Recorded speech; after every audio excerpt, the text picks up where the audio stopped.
aralarında 1000 kadar sahabenin bulunduğu 8000 kişilik İslam ordusunun Diyarbakır'a ayak bastığı gündür Fetih Günü.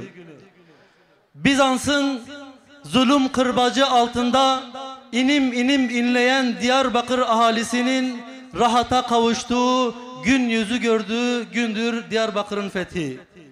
Coğrafyamızın karanlık zihniyetlerden kurtulup İslam'ın nuruyla aydınlandığı gündür Diyarbakır'ın fetih günü. Kıymetli Diyarbakırlılar, şimdi sizlere programın akışını arz etmek istiyorum. Programımız evvela müttakilerin hidayetini artıran, azgınların da küfrünü artıran Kur'an-ı Azimüşşan'ın tilavetiyle başlayacak. Ardından Özlem Ajans sanatçıları ağabeyler bizlere güzel eserler okuyacaklar. Daha sonra fethin anlamı ve önemiyle alakalı bir konuşma yapılacak. Konuşmanın ardından tekrardan Özlem Ajans sanatçıları sahneye gelecekler. Akabinde dua yapılacak ve duanın sonunda programımız inşallah nihayete erecektir. Şimdi Kur'an-ı Kerim tilavetçi için Hafız Ömer Akgül hocamızı davet ediyorum.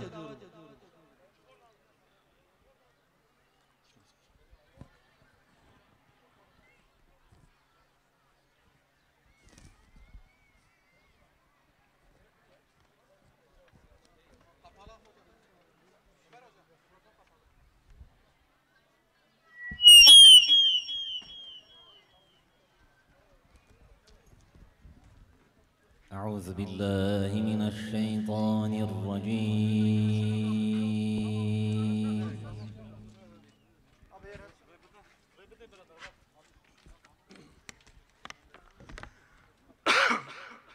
بسم الله الرحمن الرحيم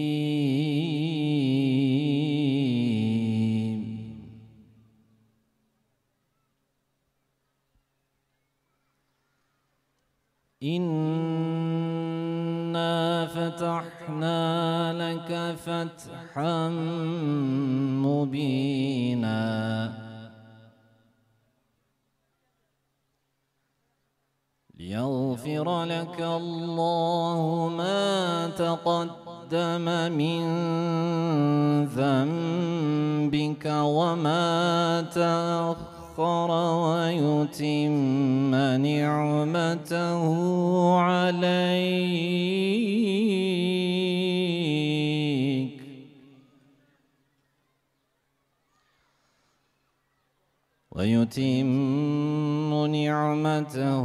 عليك ويهديك صراطا مستقيما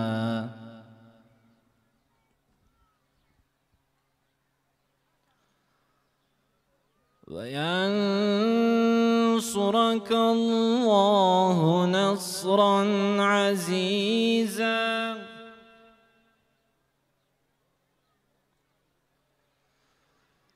هو الذي أنزل السكينة في قلوب المؤمنين ليزدادوا إيمانا مع إيمانهم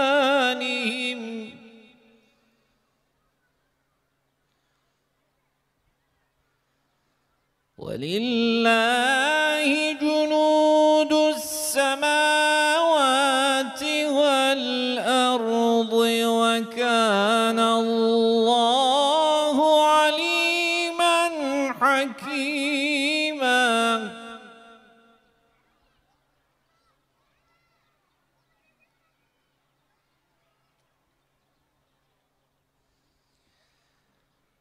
ليدخل المؤمنين والمؤمنات جنات تجري من تحتها الأنهار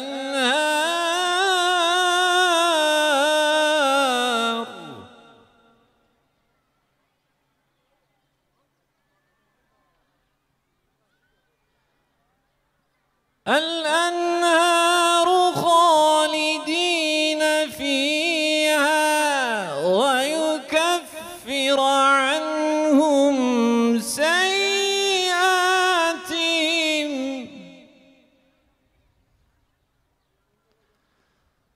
وكان ذلك عند الله فوزا عظيما.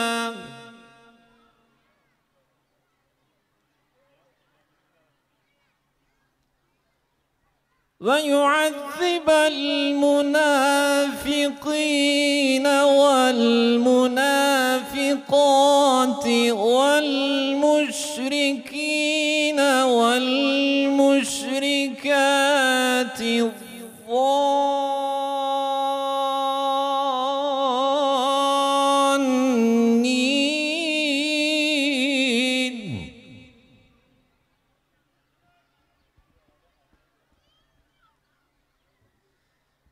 والمشركين والمشركات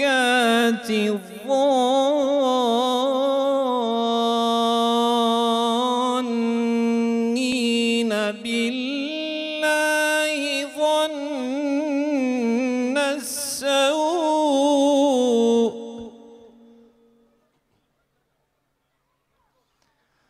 عليهم دائرة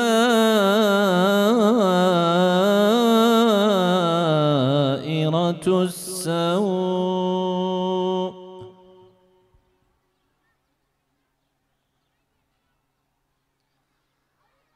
وغضب الله عليهم ولعنهم وأعد لهم جهنم وساءت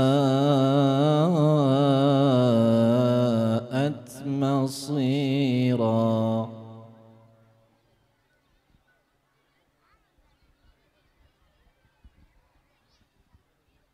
ولله جنود السماوات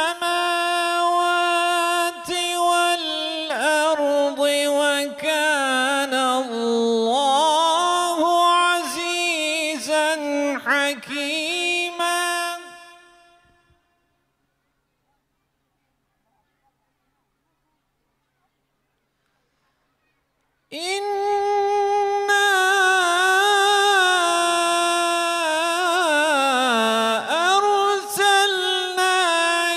شاهدا ومبشرا ونذيرا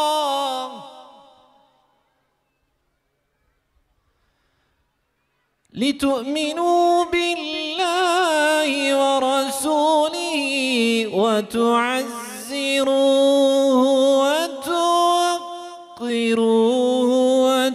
وتسبحوه بكرة وأصيلا.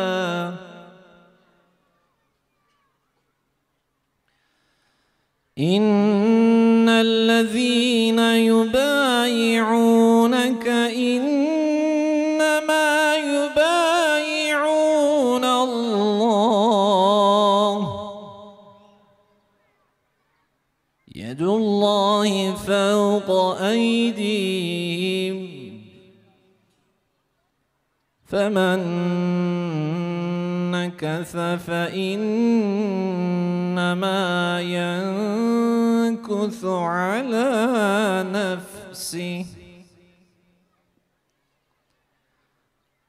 ومن أوفى بما عاهد عليه الله فسيؤتيه أجرا عظيما.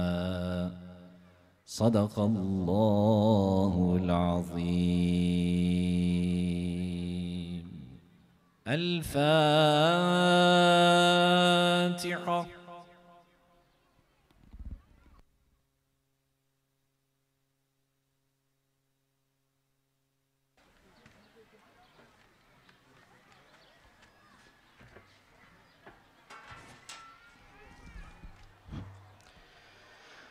Kur'an-ı Kerim tilaveti için Hafız Ömer Akgül hocamıza teşekkür ediyoruz. Allah kendisinden razı olsun inşallah. Diyarbakır'ın fethi insanlık tarihinde eşine az rastlanan fetihlerden birisidir. Mekke'nin fethiyle kaderdaştır. Ciddi bir karşı koyma ve savaş olmadan Diyarbakır fethedilmiştir. Diyarbakır ahalisi, ecdadımız kendilerini İslam'a açmışlar ve fetihten hemen sonra hiçbir baskı altında kalmadan isteyerek fevç fevç İslam'a katılmışlardır. Rabbim ecdadımızdan razı olsun ki bizlere böylesi aydınlık bir mirası bıraktılar. Değerli Diyarbakırlılar, şimdi de ilahilerini seslendirmeleri için Özlem Ajans sanatçılarını sahneye davet ediyorum.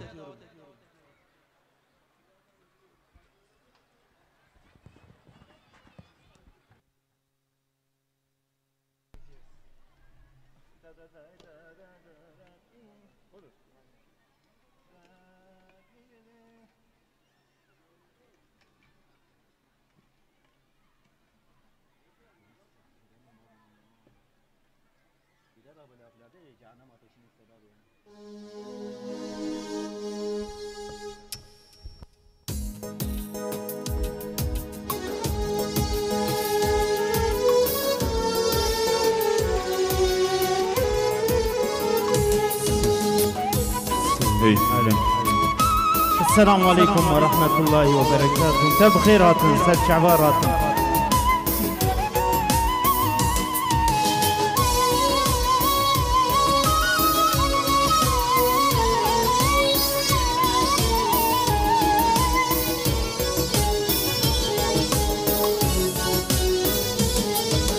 حيش حزار نفريبون حزارك سحابيبون عشقا پیغمبریبون و بردان دورا آمد و بردان دورا آمد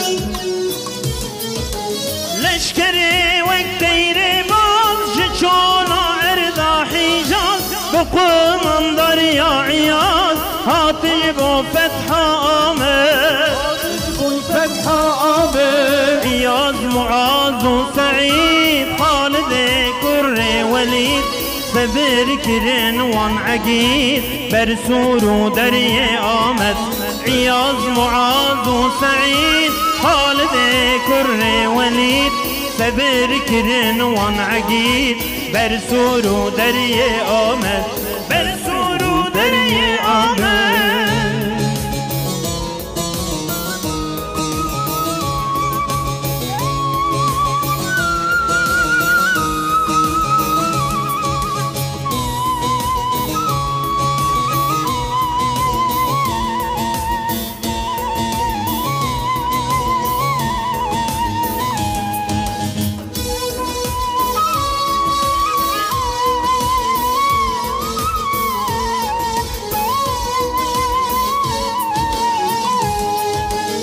بردست سبهداد بن ترکا سورادا کتن نوا باجاردا بدست خستنه آمد بدست خستنه آمد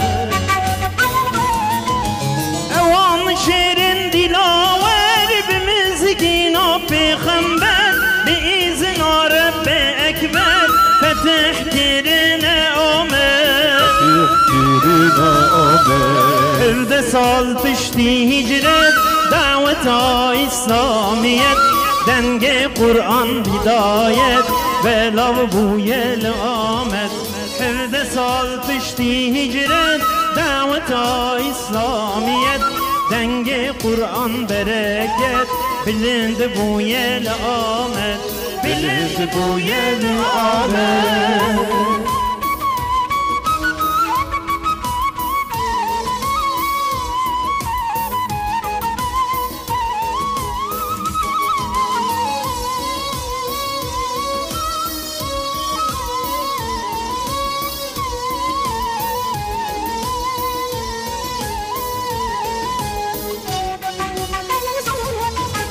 دري خالد سليمان وبيستو حف سحابان شهيد بندان سروجان بونا شرف آمد بونا شرف آمد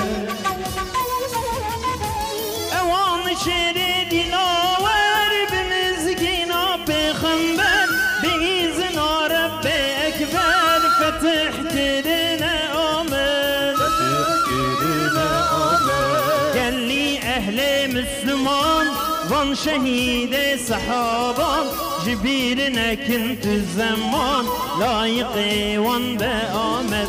Xwedar ya hak vekir bi İslam muzaffer kir millet cidil kabul kir diyar bekir amet. Diyar Bekir amet.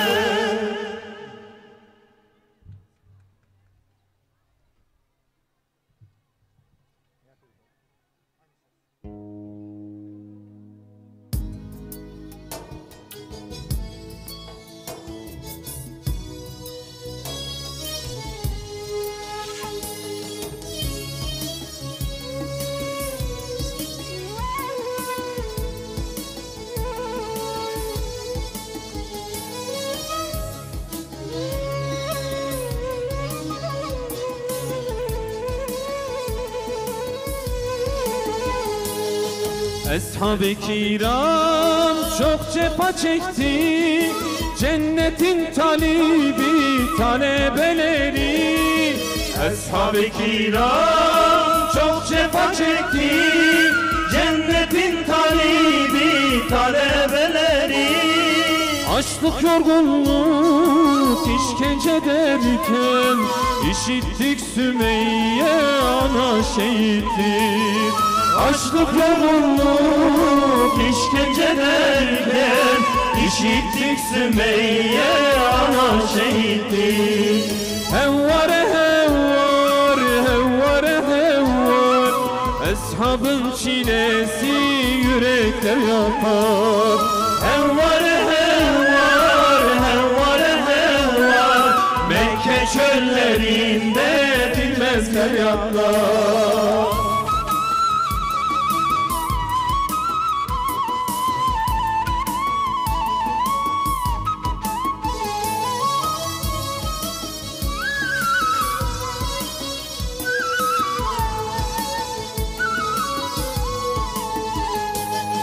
Bilal-i Habeş göğsünde iman, İman korkar mı hiç ağır kayadan? Bilal-i Habeş göğsünde iman, İman korkar mı hiç ağır kayadan? Kırbaçlar kalkıp inerken tene, Ahad ahad zikri bitmiş Bilal'e. Kırbaçlar kalkıp inerken tene, Ahad ahad zikri bitmiş Bilal'e. Hevvare hevvar, hevvare hevvar, eshabın çilesi yürekler yakar.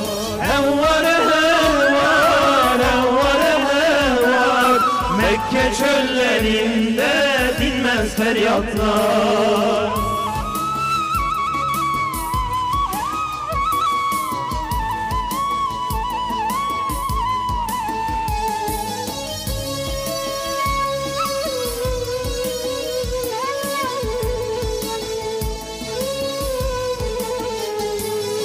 Bir Ebu Bekir kardeşten öte, gündüzler ağlıyor gece işkence. Bir Ebu Bekir kardeşten öte, gündüzler ağlıyor gece işkence. Kardeşler esir müşrik elinde, koşuyor dostuna ne yapsın diye. Kardeşler esir müşrik elinde, koşuyor dostuna ne yapsın diye. Hevvare hevvar, hevvare hevvar, ömrün çilesi yürekler yakar. Hevvar hevvar, hevvar hevvar, Mekke çöllerinde dinmez feryatlar.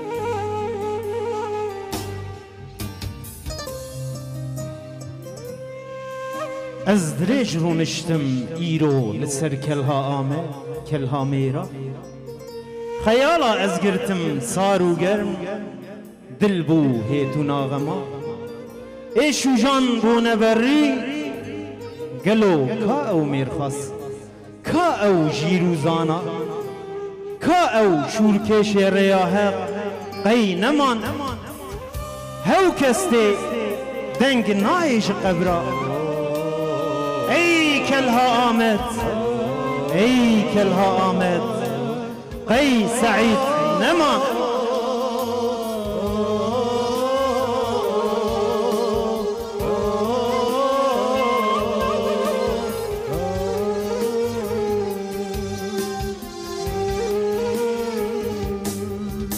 ایدی بس دریج رونی لسر کلها آمده توی مرخواسی عصر ای دلی تو ناغما او خیال صاروین کتنه پل تاریخ شورکش وری حق توی دنگی مقبرا شورکش وری حق توی دنگی مقبرا حسين بن جي كربلاء جي سعيد را بقول له قوتن دورن خراكن كوني ظلمي زهاكن شعبي مظلوم بكوجن كفر ظلمي بس غيرين وزارين لسر ميرقو كان يما قرآني بلنكن ببنى آلادين اي هيفي آمني بيسالي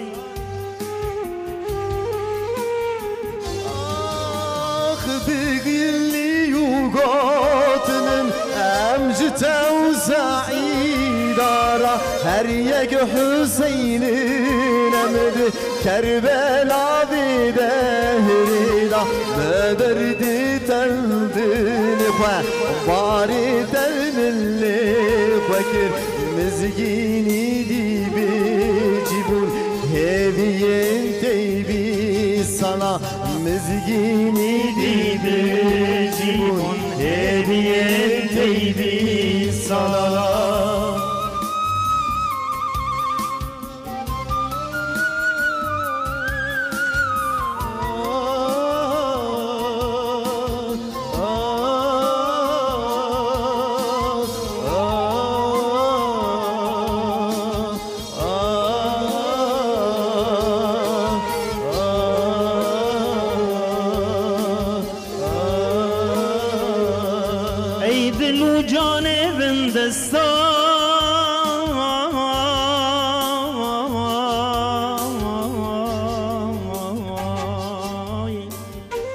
فهمشتن چواچویی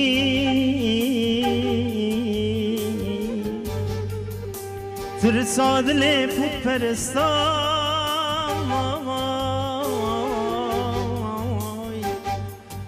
وهمشتن چواچویی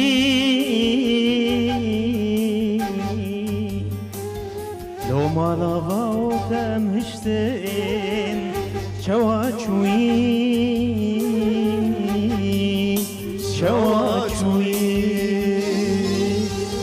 بقلني وقاتل أمجد وسعيد هر یک حسين نمد كربلا بدهردا ما درد تلدلني خواه بارد الملي خواه مزگینی دی بجیمون هبین تیبی سالا مزگین بایه بجیمون هبین تیبی سالا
باجار اصحابا كان يا علم وادبا سلام جتر مرحبا ای آمدا محمد ای آمدا محمد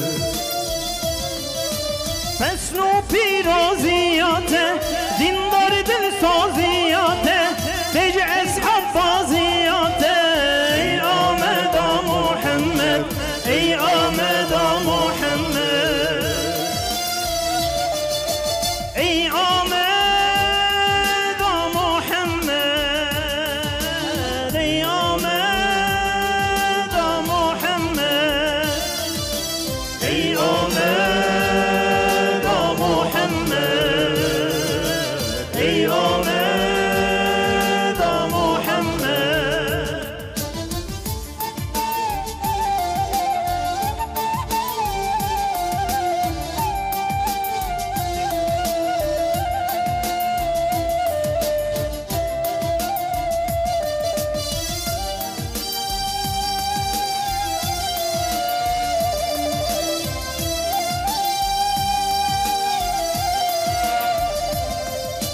دورا حضرتی عمر جدل و جان باور ایمان آنی به پیغمبر ای آمدا محمد ای آمدا محمد جه پاشلا خواب ایمان چه پیشیوان پهلوان در خستیت بر قرآن ای آمدا محمد ای آمدا محمد ای آمدا محمد ای آمدا محمد ای آمدا محمد ای آمدا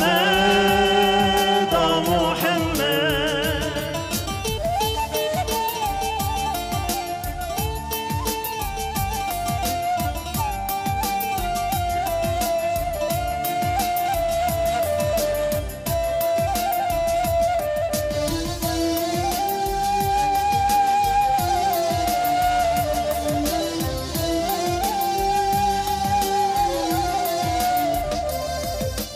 دیروکات گونو کر روشات مزگفت و سر جامیا مزن خوش بنور ای آمدا محمد ای آمدا محمد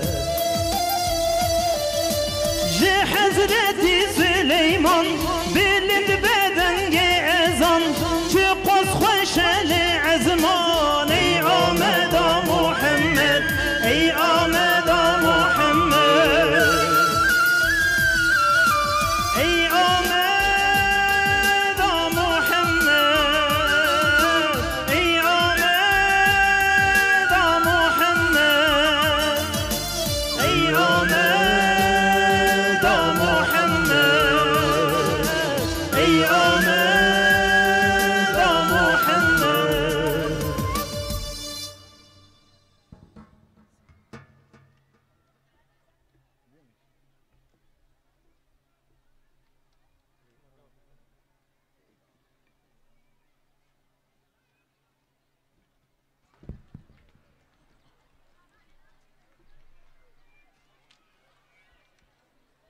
Allah vergisi güzel sesleriyle, güzel nameleriyle bizleri meshettiler Özlem Ajans sanatçıları. Kendilerine teşekkür ediyoruz. Allah onlardan razı olsun inşallah. Kıymetli Diyarbakırlılar, 8.000 kişilik aydınlık ordusu Diyarbakır surlarına dayandı. Aralarında 1000 kadar ashab vardı. Allah Resulü sallallahu aleyhi ve sellemin dizinde yetişmiş, onun öğretmenliğinde Kur'an terbiyesi almış olan ashabı elbette ki Diyarbakır halkının gönlünü kazanacaktı ve öyle de oldu. Diyarbakır halkı hiçbir mukavemette bulunmadan şehirlerini ve gönüllerini aziz İslam'a teslim etmişler ve sahabeleri ebediyen diyarlarında misafir etmişlerdir. Şimdi de fetihle alakalı konuşmalarını yapmaları üzere Şehitler Kervanı Platformu Başkanı Molla Ömer Çelik hocamızı davet ediyorum.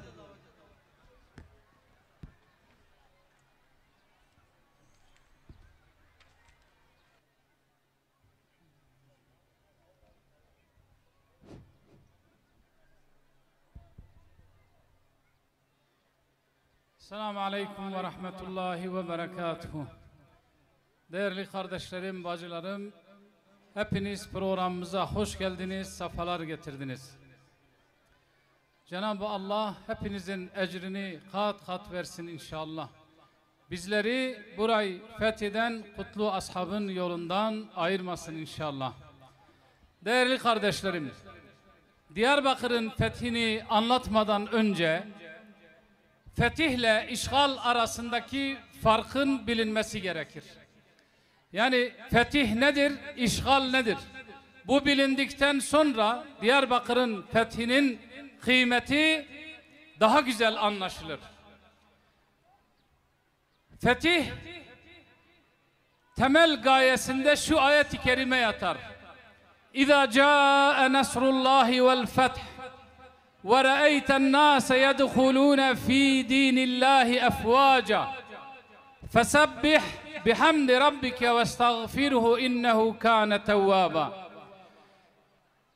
Allah'ın nesri, fethi sana geldiğinde artık Rabbini çok hamd ile tesbih et, ona tövbe et.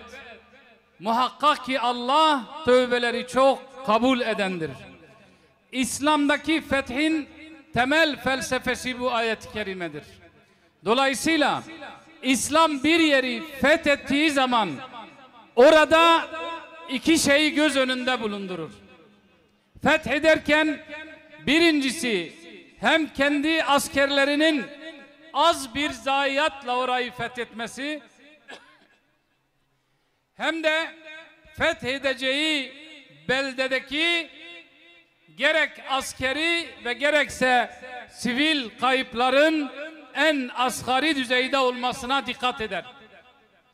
Sadece kendi askerlerinin değil, bilakis sivillerin ve düşman askerlerinin dahi az bir kayıp vermesinin plan ve programını, hesabını yapar. Bunu nereden anlıyoruz? Bakınız, Peygamber Efendimiz Aleyhisselatü Vesselam 10 yıl süren Medine hayatında yaklaşık 17 gaza 55 seriye meydana gelmiş. Dolayısıyla 80 küsür savaş, irili ufaklı savaş meydana gelmiş. Bu 40 günde bir savaş demektir değerli kardeşlerim. Efendimiz Aleyhisselatü Vesselam ve onun kutlu sahabeleri Medine'de 40 günde bir savaşa çıkıyorlardı. Bu 10 yıl süren 80 küsür savaşta ölen, şehit olan Müslümanların sayısı 316 ile 330 arasında değişiyor. Düşman askerlerinden ya da düşmandan ölenlerin sayısı 1200. Bunun 600'ünü Müslümanlara Medine'de ihanet eden, Müslümanları arkadan vurmaya çalışan Beni Kureyza Yahudilerini çıkarırsak geriye 600 tane kalıyor. Bakın, 10 yıllık bir savaş süreci olacak. 40 günde bir savaş meydana gelecek ama ölen insanların sayısı 1200 olacak.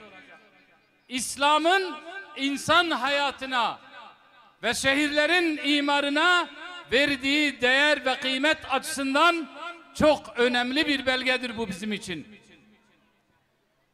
Bir ikincisi, İslam bir beldeyi fethettiği zaman o beldede maddi ve manevi kalkınmayı esas alır.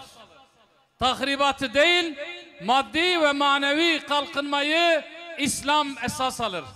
Bundan dolayıdır ki Dimaşk bölgesi, Şam bölgesi fethedildikten sonra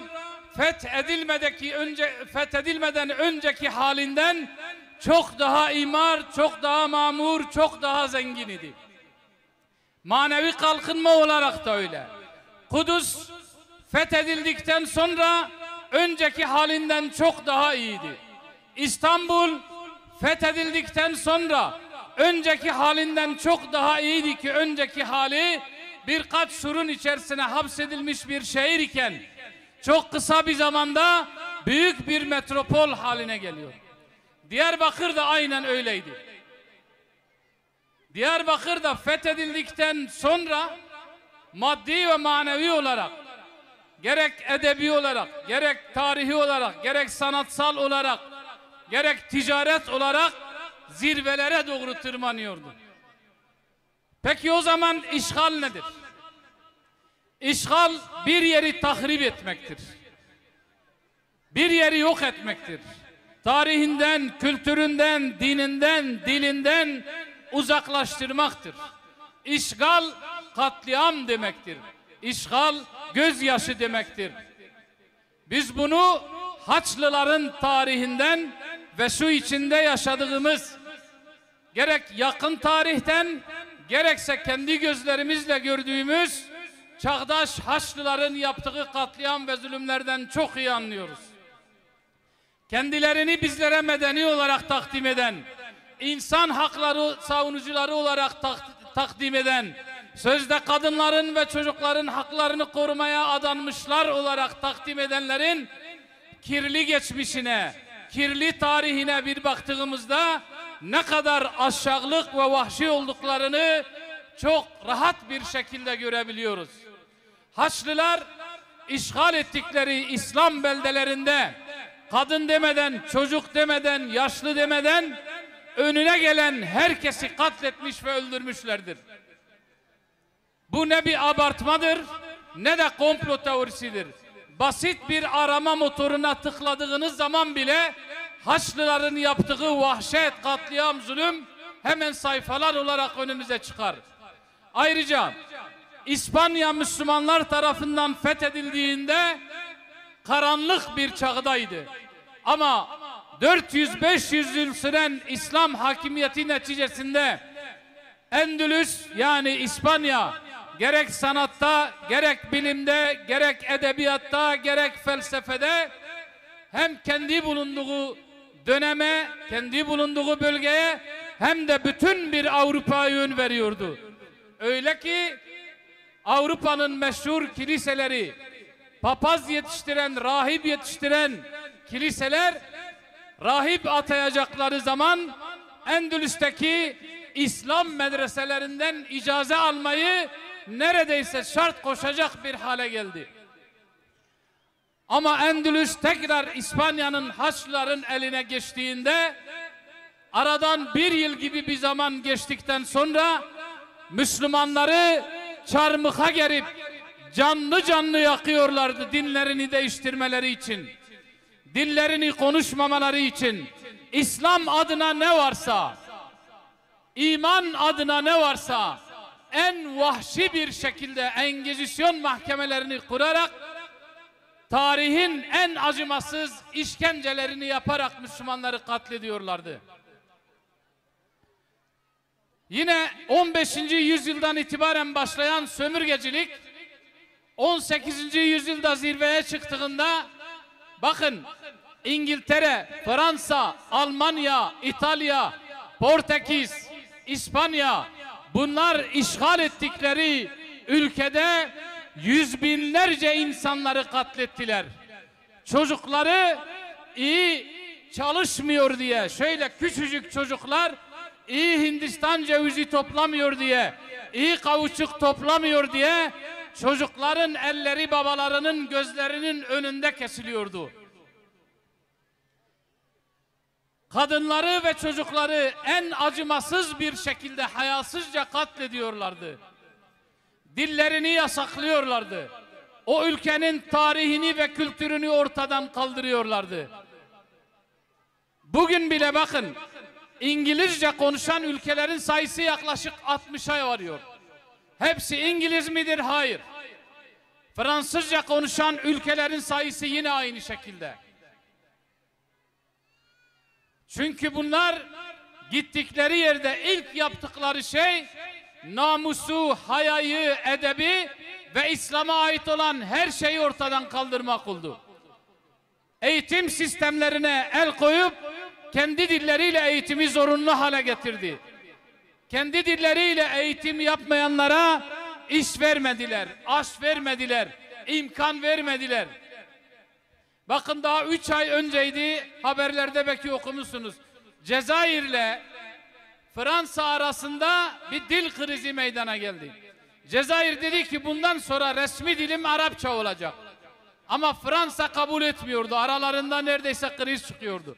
Bakın bugüne kadar bile bugün Cezayir'in, Tunus'un, birçok Mağrib ülkesinin, Afrika ülkesinin resmi dili ya İngilizcedir, ya Fransızcadır, ya İtalyancadır değerli kardeşlerim. İşte bu kendilerini medeni olarak tanıtan vahşilerin tarihe kazılmış, tarihe kaydedilmiş yapmış oldukları çile, zulüm, eziyet ve işkencelerdir. Kendi şahit olduğumuz bu son 30 yılın içerisine baktığımızda Amerika'nın, İngiltere'nin, Kanada'nın, Fransa'nın, Almanya'nın, Hollanda'nın yapmış olduğu katliamlar hala tazeliğini koruyor. Sadece Irak işgal edildiği zaman 500.000 tane çocuk öldürüldü. 500.000 çocuk. Ve bunu dönemin Dışişleri Bakanı Condoleezza Rice, evet üzgünüz 500.000 çocuk öldü ama bizim kutsal davamız için bunun olması gerekiyordu diyecek kadar alçalmıştı o zaman. Yine Suriye'de yapılanlar, Yemen'de yapılanlar, Arakan'da yapılanlar, Irak'ta yapılanlardan farksız bir şey değildir. Ve bunlar bütün dünyanın gözü önünde yapılıyor. Bir ülkeye girdikleri zaman yeraltı ve yerüstü zenginlik kaynaklarını talan ettiler. Bütün zenginliklerini aldılar. İslam adına ne varsa yasakladılar. İslam adına ne varsa ortadan kaldırmaya çalıştılar. Peki İslam ne yaptı? O zaman Diyarbakır'a İslam ne yaptı? İslam orduları Diyarbakır kapılarına dayanmadan önce Diyarbakır'a 2 süper güç hükmederdi. Bazen Sasani İmparatorluğu Diyarbakır'a hakim olur, bazen Bizans İmparatorluğu Diyarbakır'a hakim olurdu. Sasaniler şehri ele geçirdiği zaman binlerce insanı katleder, kadınlara en ağır hayasızca fiilleri uygun görür, çocukları öldürür, şehri komple yağmalar ve yakarlardı. Bizans ele geçirdiği zaman yine aynı şeyi yapardılar. Çünkü bunların tarihinde vahşet var. Bunların tarihinde vahşet var, kültüründe vahşet var. Putperest bir kültür. Bakın Bizans kendi arasında bile 1204 yılında Katoliklerin Konstantiniye'yi, İstanbul'u işgal ettikleri zaman on binlerce Protestan Hristiyanı katlettiler, öldürdüler, Ayasofya'yı tahrip ettiler. Kadınlara en kötü, en hayasızca fiilleri yaptılar. Rahibeleri öldürdüler, rahipleri öldürdüler. 3 gün boyunca komutanları şehri yağmalamaları için onlara müsaade etti. Çünkü bunların tarihi yağmadır, tarihi vahşettir bunların. İslam orduları buraya gelmeden önce Kürtler sadece bir etnik gruptu, o kadar. Onun dışında İslam öncesine dair özellikle milattan sonra, milattan önce erili ufaklı devletler olmuş ama milattan sonra Kürtlerin bir devleti olmamış. Kürtler ya Bizans'ın askerleri olmuşlar, ya çocuklarını Bizans'a kurban etmişler zoraki olarak, ya da Sasani İmparatorluğu'na kurban etmişler. Ekonomik olarak, tarihi olarak, kültürel olarak hep geri planda görülmüşler. Ama İslam orduları buraya girdikten sonra Kürt halkı izzet ve şerefle buluştu. Karanlıklardan kurtuldu, aydınlığa çıktı. Etnik kimlikten devlet olma düzeyine geldi ki 4. asırda Kafkasya bölgesinde Şeddadiler adı altında büyük bir devlet kurdular. O tarihten sonra Kürtler İslam buraya geldikten sonra Kürtler asla yerel yönetimlerini 1800'lü yıllara kadar, tazminata kadar kaybetmediler. Hep kendi kendini yönettiler, kendi kendini idare ettiler. İslam'dan önce Kürt bilim adamı, Kürt edebiyatçısı, Kürt şairleriyle ilgili elimizde ciddi anlamda bir kaynak yok. Ama İslam'dan sonra tarih kitaplarına baktığımızda, edebiyat kitaplarına baktığımızda Şehrezuri'den tutun, Malay Ceziri'den tutun, Fakih-i Teyra'dan tutun, Ubeydullah el-Kurdi'den tutun, Taceddin Kurdi'den tutun, Abdurrahman el-Kurdi'den tutun, ta ismini sayamayacağımız onlarca, yüzlerce felsefeci, bilim adamı, matematikçi, filozof, hadis, tefsir, fıkıh alanında hala bile eserlerinden istifade ettiğimiz korkunç bir hazine ortadadır. Ama bütün bunlar olurken karşı fetih dedikleri, biz ona karşı işgal diyoruz. Karşı işgalle Müslümanların buraya hakimiyetini sindiremeyen insanlar, kendi halklarını tekrar Bizans'ın uşağı etme, Bizans kültürüne yamama ya da Yunan kültürüne yamamak için elinden gelen her şeyi yaptılar. 1940'lı yıllardan sonra özellikle okul kitaplarında, ülkemizde okul kitaplarında Bizans putperest kültürüne ve Yunan kültürüne fazla atıfta bulunarak onları zorunlu hale, edebiyat kitaplarından zorunlu hale getirmeleri bu karşı işgalin bir neticesi, bir parçasıdır. Fatih Sultan Mehmet'in İstanbul'u fethini kötü göstermek, kendisini kötü göstermek, onunla alay etmek ya da fetihle alay etmek bu karşı işgalin bir neticesidir. 1000 yıllık kültürün, 1000 yıllık tarihin bir gecede harf inkılabıyla koca bir toplumun bir anda cahil olması bu karşı işgalin bir neticesidir. Kendi kültürünü uygulayanlara ceza vermek bu karşı işgalin bir neticesidir. Camilerin ahırlara çevrilmesi bu karşı işgalin bir neticesidir. Ama bunlar bizatihi Fransızlar, İngilizler, Almanlar, İtalyanlar eliyle değil, içimizdeki insanların eliyle gerçekleşti. Diyarbakır da bundan nasibini aldı. Diyarbakır için de aynı şey söz konusudur.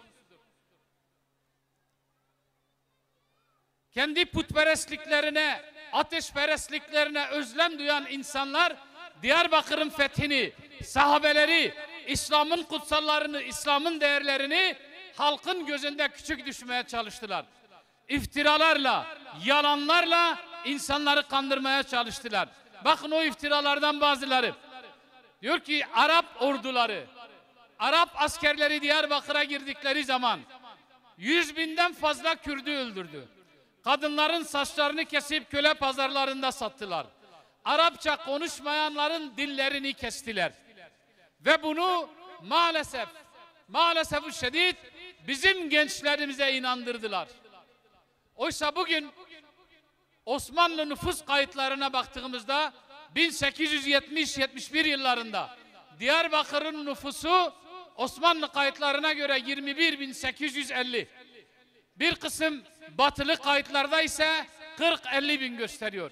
21.850 olan nüfusun 11.500'ü gayrimüslimdir.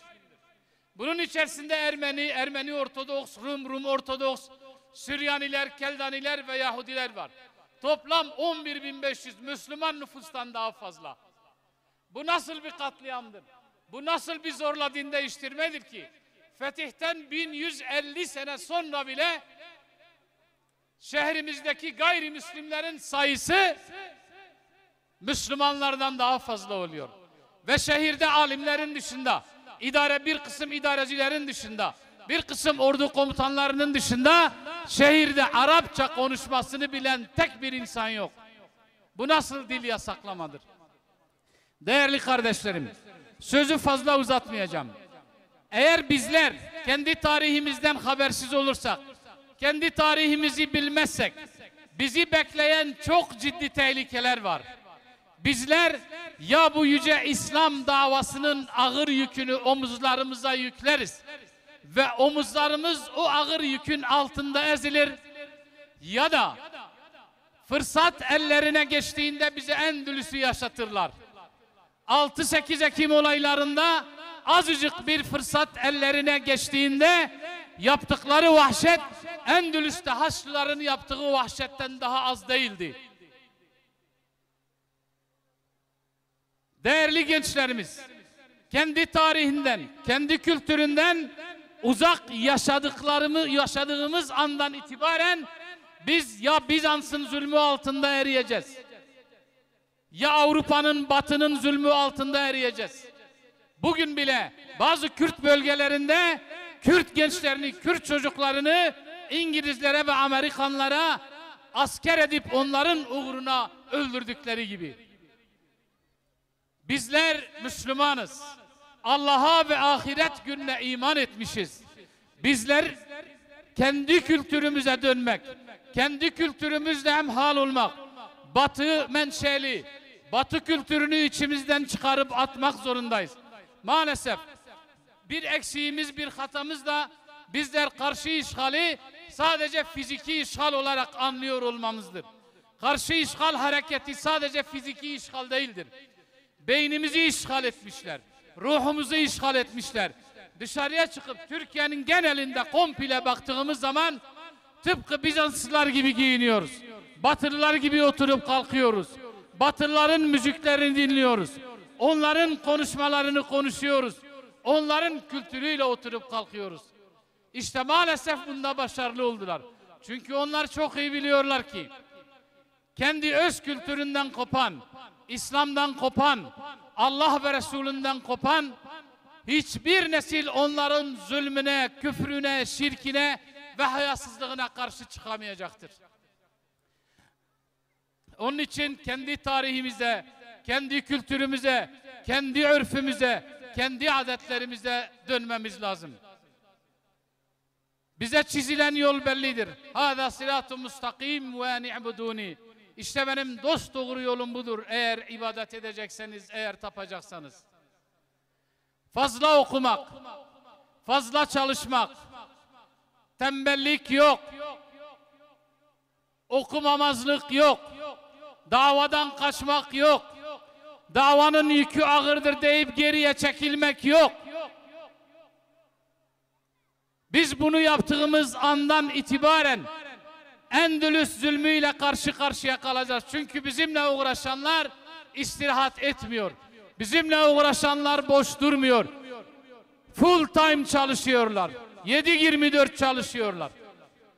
Onun için bizlerin de Allah'ın davası için, bu kutlu risalet davası için full time çalışmak, çalışmadan kaçmamak, çalışmaya gönüllü olmak, bize lazım olacak kadar okumak ve cesurca bizim gibi olan kötü niyetli insanların eliyle bize dayatılan bu hayasızlıklara, bu putperest Roma kültürüne, Yunan kültürüne karşı direnmek hepimizin vazifesidir değerli kardeşlerim. Ben sözü fazla uzatmak istemiyorum. Cenab-ı Allah burayı fetheden kardeşlerimizden, sahabelerden, onlara su taşıyandan, onların hayvanlarına, atlarına bakıcılık yapanlardan, Allah için kılıç sallayanlardan ebeden razı olsun. Onların makamlarını âli eylesin. Onların makamlarını yüce eylesin. Onlar hangi fetih şuuru ile buraya geldilerse bizlere de aynı şuuru nasip eylesin. Öyle ki kaybolmuş yürekleri önce fethedelim. Kaybettiğimiz yürekleri önce fethedelim. Ondan sonra fethedilen beldeler Allah'ın izniyle Selahaddin'in torunlarını bekliyor. Cenab-ı Allah yar ve yardımcımız olsun. Allah hayrınızı kabul eylesin inşallah. Esselamu Aleyküm ve Rahmetullahi ve Berekatuhu.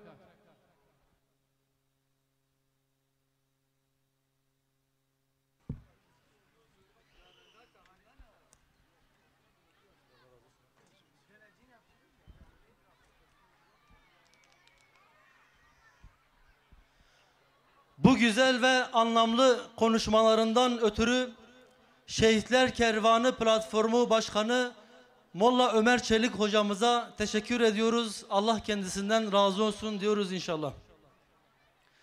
Değerli misafirler, Diyarbakır'ın fethi ile alakalı hocamız güzel, anlamlı bir konuşma yaptılar. Fakat daha geniş bilgi sahibi olmak için istiyorsanız girişte stand kurulmuş, orada Sadullah Aydın'ın kaleme aldığı Diyarbakır'ın fethini anlatan kitaplar şu an satılmaktadır. Dileyen oradan o kitabı alıp daha çok bilgi sahibi olabilir. Yine küçük bir duyuruda daha bulunayım. Elimde şu an bir diyar kart var. Kaybedilmiş. Sahibi kimse gelip buradan bizden alabilir. Bu arada görevli ablalar, bu taraftakiler, dilerseniz ön tarafı boşaltabilirsiniz. Arkadakilerin de sahneye görmeleri için daha uygun olur inşallah. Ey Süleyman bin Halid bin Velid, ey Kabezişan, ey Fudail, ey Malik, ey Fakhr, ey Ebu'l-Ham ve ey Ebu'n-Nasr, selam olsun sizlere, selam olsun fethin parlak kandillerine, selam olsun nuru Ahmediye'yi bizlere ulaştıran aziz sahabeye. Değerli Diyarbakırlılar, şimdi de eserlerini seslendirmeleri için tekrardan Özlem Ajans sanatçılarını sahneye davet ediyorum.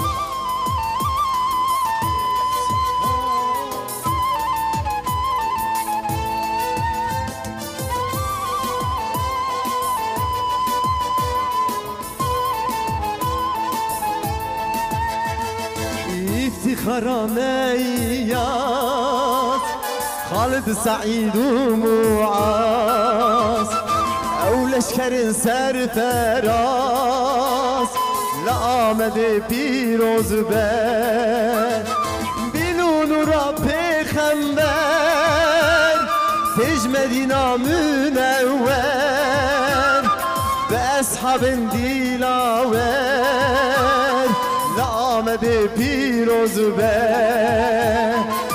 اصحاب دیلاور آمده پیروز به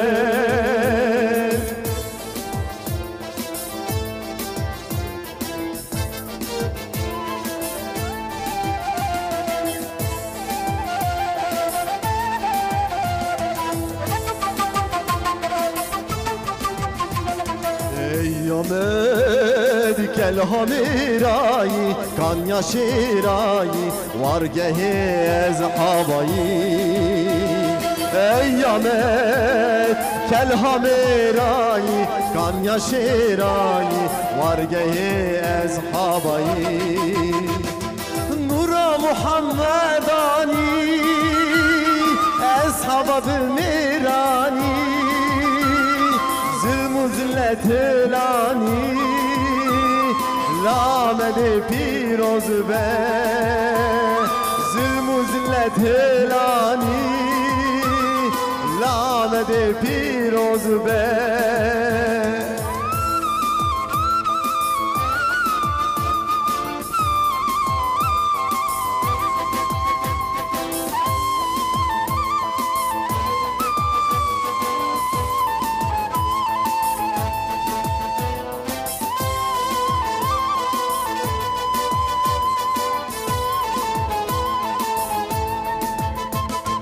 Hüde sapışti hicret Şik yazın cirazınlar Dest bekir haku izzet La amede piroz be Dest bekir haku izzet La amede piroz be Agiri pul peresta Meclis kaç peresta Fethiye zor destan Lamet-i Firoz be Fethiye zor destan Lamet-i Firoz be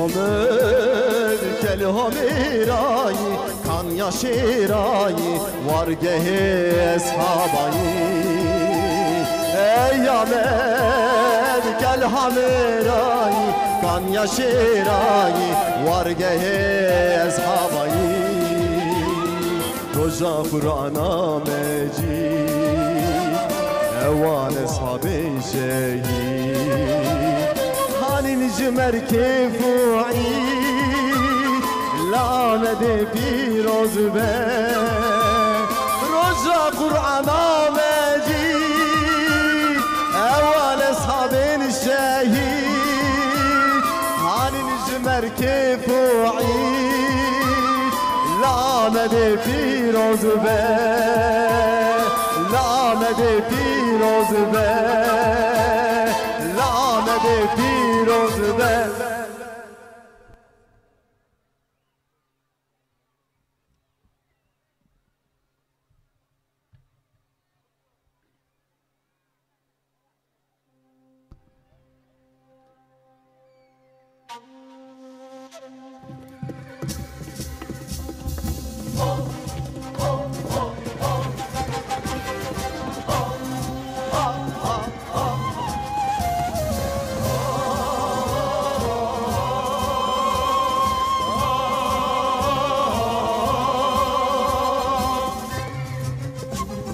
Kutlu sefer açıldı mübarek bir fetihde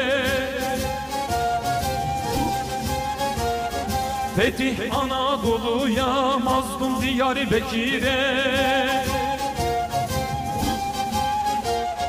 Tek bir sedalarıyla nurlandı çektirildi 27 sahabi bir şehit edildi Tek bir sedalarıyla surlar geçiverildi 27 sahabi bir şehit edildi Peygamberler diyarı fethin mübarek olsun Sahabeleri diyarı fethin mübarek olsun Şehitlerin diyarı fethin mübarek olsun Müminlerin diyarı fethin mübarek olsun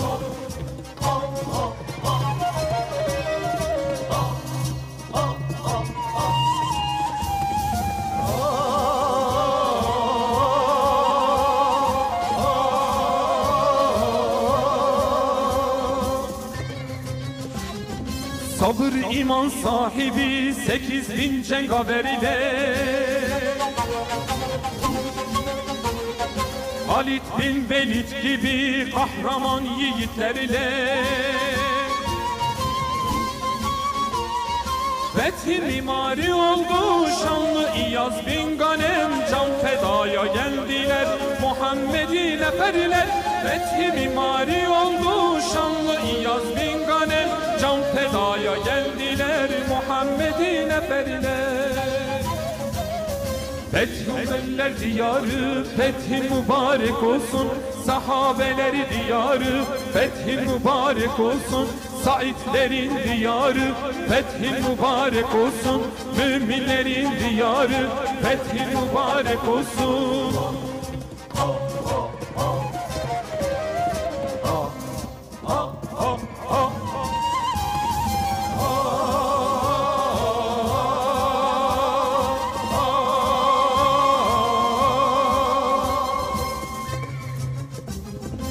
Kaleleri geçilince fethedildi gönüller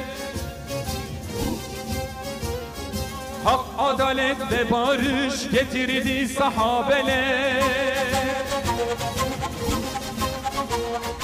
Doğdu İslam güneşi nurlandı bütün evler Muhammed'i sevdayla birleşti bütün eller Doğdu İslam güneşi nurlandı bütün evler ebedi sevdayla birleşti bütün evler. Peygamberler diyarı fethi mübarek olsun, sahabeleri diyarı fethi mübarek olsun, saitlerin diyarı fethi mübarek olsun, müminlerin diyarı fethi mübarek olsun.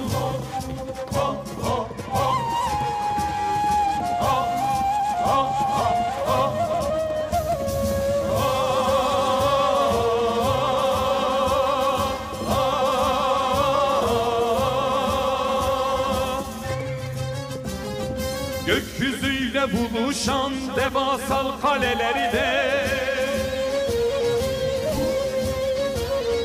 dalgalandı İslam'ın sancağı ta göklerde. Gölgesinde olanlar ebediyen güvende, tarumar olan düşman söyle şimdi nerede? Gölgesinde olanlar ebediyen güvende, tarumar olan düşman söyle şimdi nerede? Peygamberler diyarı fethi mübarek olsun, sahabeleri diyarı fethi mübarek olsun, saitlerin diyarı fethi mübarek olsun, müminlerin diyarı fethi mübarek olsun.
Selam bajare nağdar, sıla-ve Diyarbekir, Hadi diroka kenar, sıla-ve Diyarbekir, Litterinerim kendi, Paşu şirin o brendi, Liher derfin o şendi, sıla-ve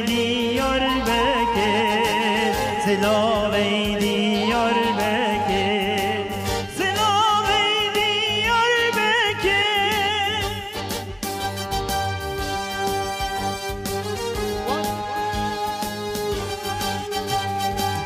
Var emir hasu merdan, Hadi nişanu destan, Şer-i daimli meydan, Sıla-ve Diyarbekir, Şer-i daimli meydan, Sıla-ve Diyarbekir, Sıla-ve Diyarbekir.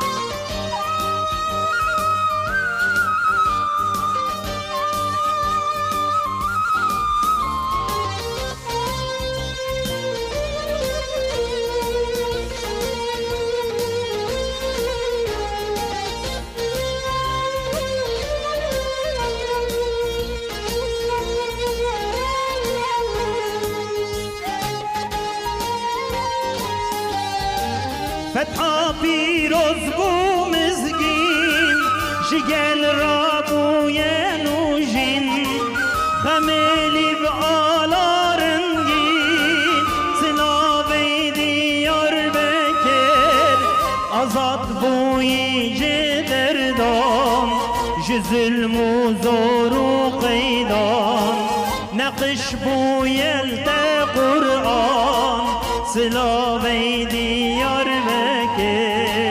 نقش بویلته قرآن سلاوی دیار بکن سلاوی دیار بکن صحابی انتخمر لدورا امام عمر کرن ولات جمر سلاوی دیار بکن کرن ولات جمر سلاوی دیار بکن سلاوی دیار بکن سلاوی دیار بکن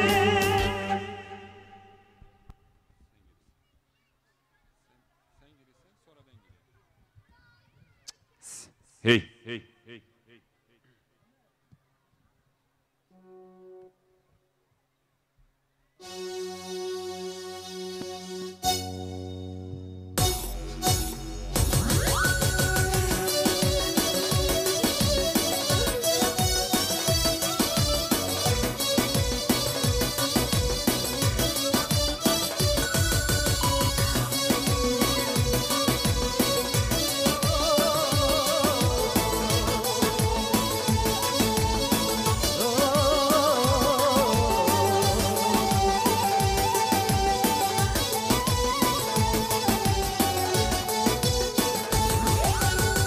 محمد نورانی جوابا قرآن دانی ام دوری هاتم هب خلاصی یا انسانی محمد نورانی جوابا قرآن دانی ام دوری هاتم هب خلاصی یا انسانی ام گلیم گلیستانین گلیل کی بر قرآن لبيدوزا محمد أم أصحاب سلمان لبيدوزا محمد أم أصحاب سلمان أم أصحاب سلمان أم قليل صانع سليم كبر قرآن لبيدوزا محمد أم أصحاب سلمان لبيدوزا محمد أم أصحاب سلمان أم أصحاب سلمان Şu ortada bir halka yapalım, bir halay olsun. Bugün fetih günü, hep beraber eğlenelim inşallah.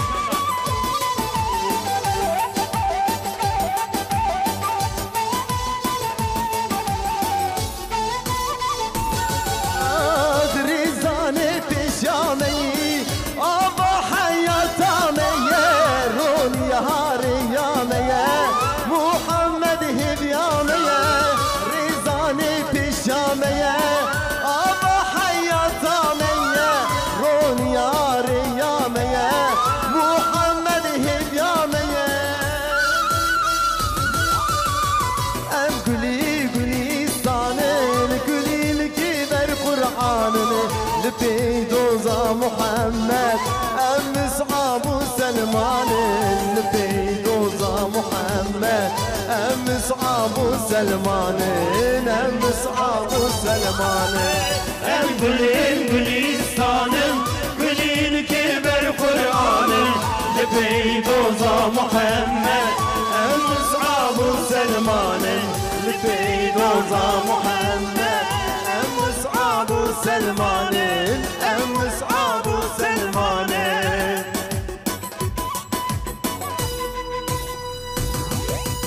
Gür bir seda ile hep beraber önderlerimize selam diyoruz.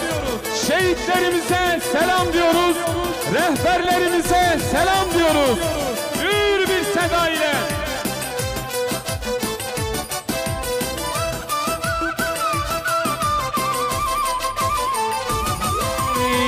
Tarihte şanlı adımız, dilenmemiş bakanlığımız.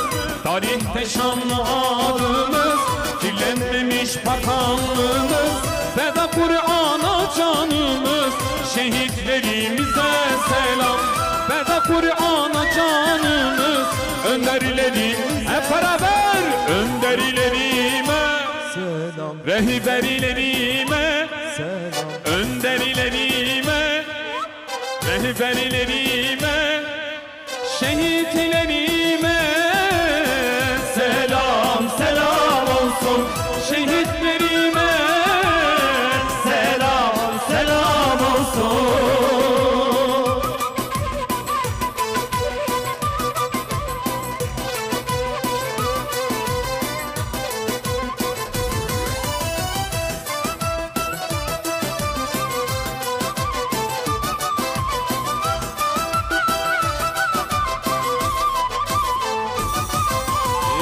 Adem'den Nuh İbrahim'e, Nur'dan Muhammed Emine.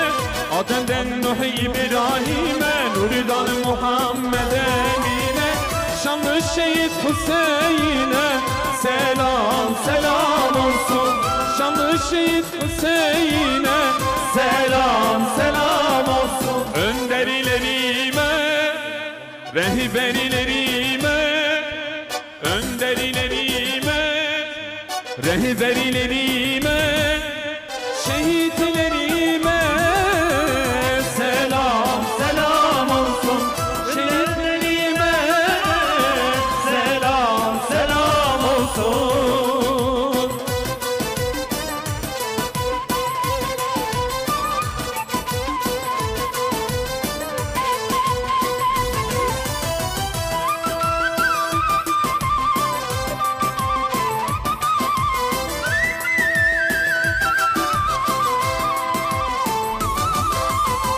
Bir sevdadır kuşanmışız, gönlü hakka adamışız. Bir sevdadır kuşanmışız, gönlü hakka adamışız. İsmailce adanmışız, şehitlerimize selam. Süleymanca adanmışız, şehitlerimize selam. Önderlerime, rehberlerime, önderlerime, rehberlerime, şehitlerime selam selam olsun. Önderlerime selam selam olsun.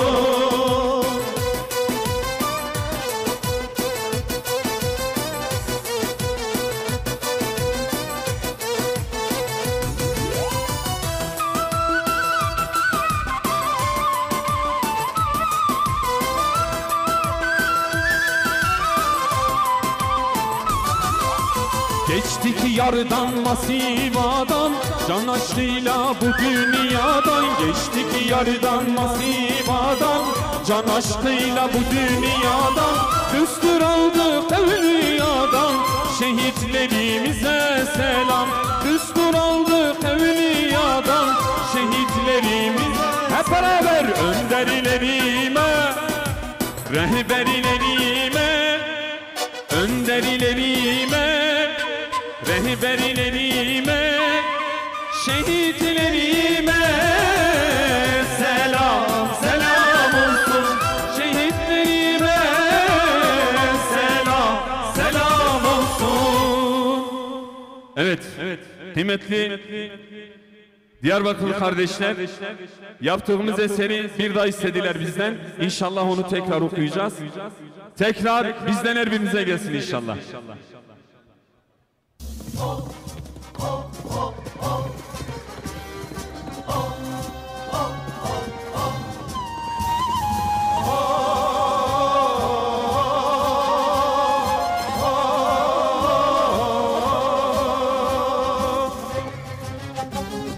Kutlu sefer açıldı mübarek bir fetihle. Fetih Anadolu'ya, mazlum diyarı Bekir'e. Tek bir sedalarıyla surlar geçiverildi. 27 sahabi bir şehit edildi. Tek bir sedalarıyla surlar geçiverildi. 27 sahabi bir şehit edildi. Peygamberler diyarı fethin mübarek olsun. Sahabeleri diyarı fethin mübarek olsun. Saitlerin diyarı fethin mübarek olsun. Müminlerin diyarı fethin mübarek olsun.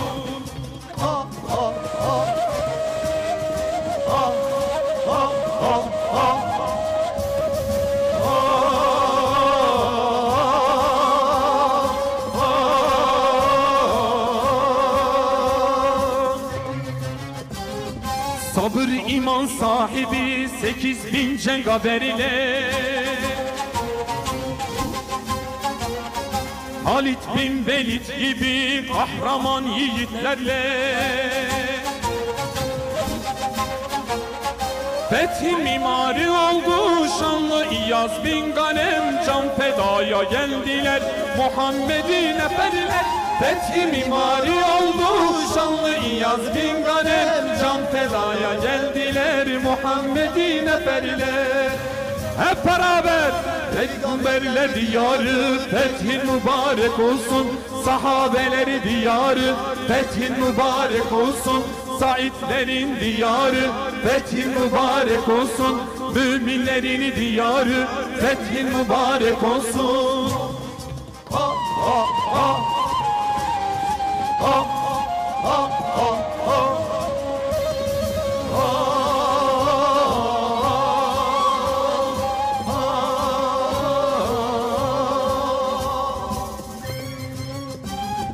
Kaleleri geçilince fethedildi gönüller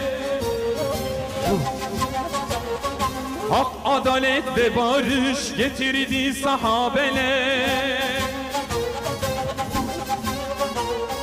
Doğdu İslam güneşi nurlandı bütün evler Muhammed'i sevdayla birleşti bütün eller Doğdu İslam güneşi nurlandı bütün evler Muhammed'i sevdayla birleşti bütün evler Peygamberler diyarı fethin mübarek olsun Sahabeleri diyarı fethin mübarek olsun Saidlerin diyarı fethin mübarek olsun Müminlerin diyarı fethin mübarek olsun Ha ha ha Ha ha ha ha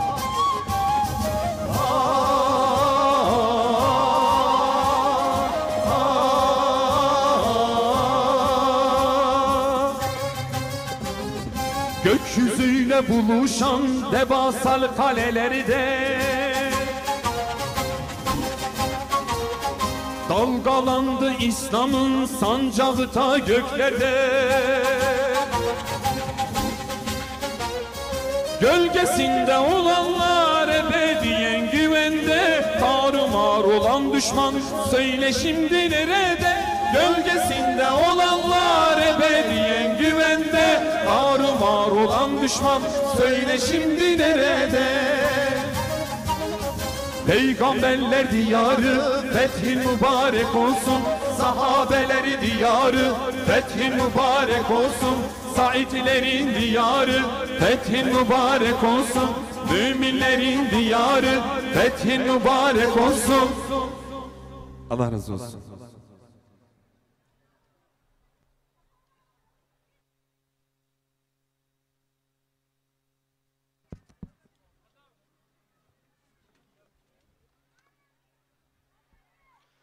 Özlem Ajans sanatçıları ağabeylerimize bir kez daha teşekkür ediyoruz. Allah kendilerinden razı olsun inşallah diyoruz. Değerli misafirler, şimdi de dualarını okumaları üzere Ercan Şenol hocamızı davet ediyorum.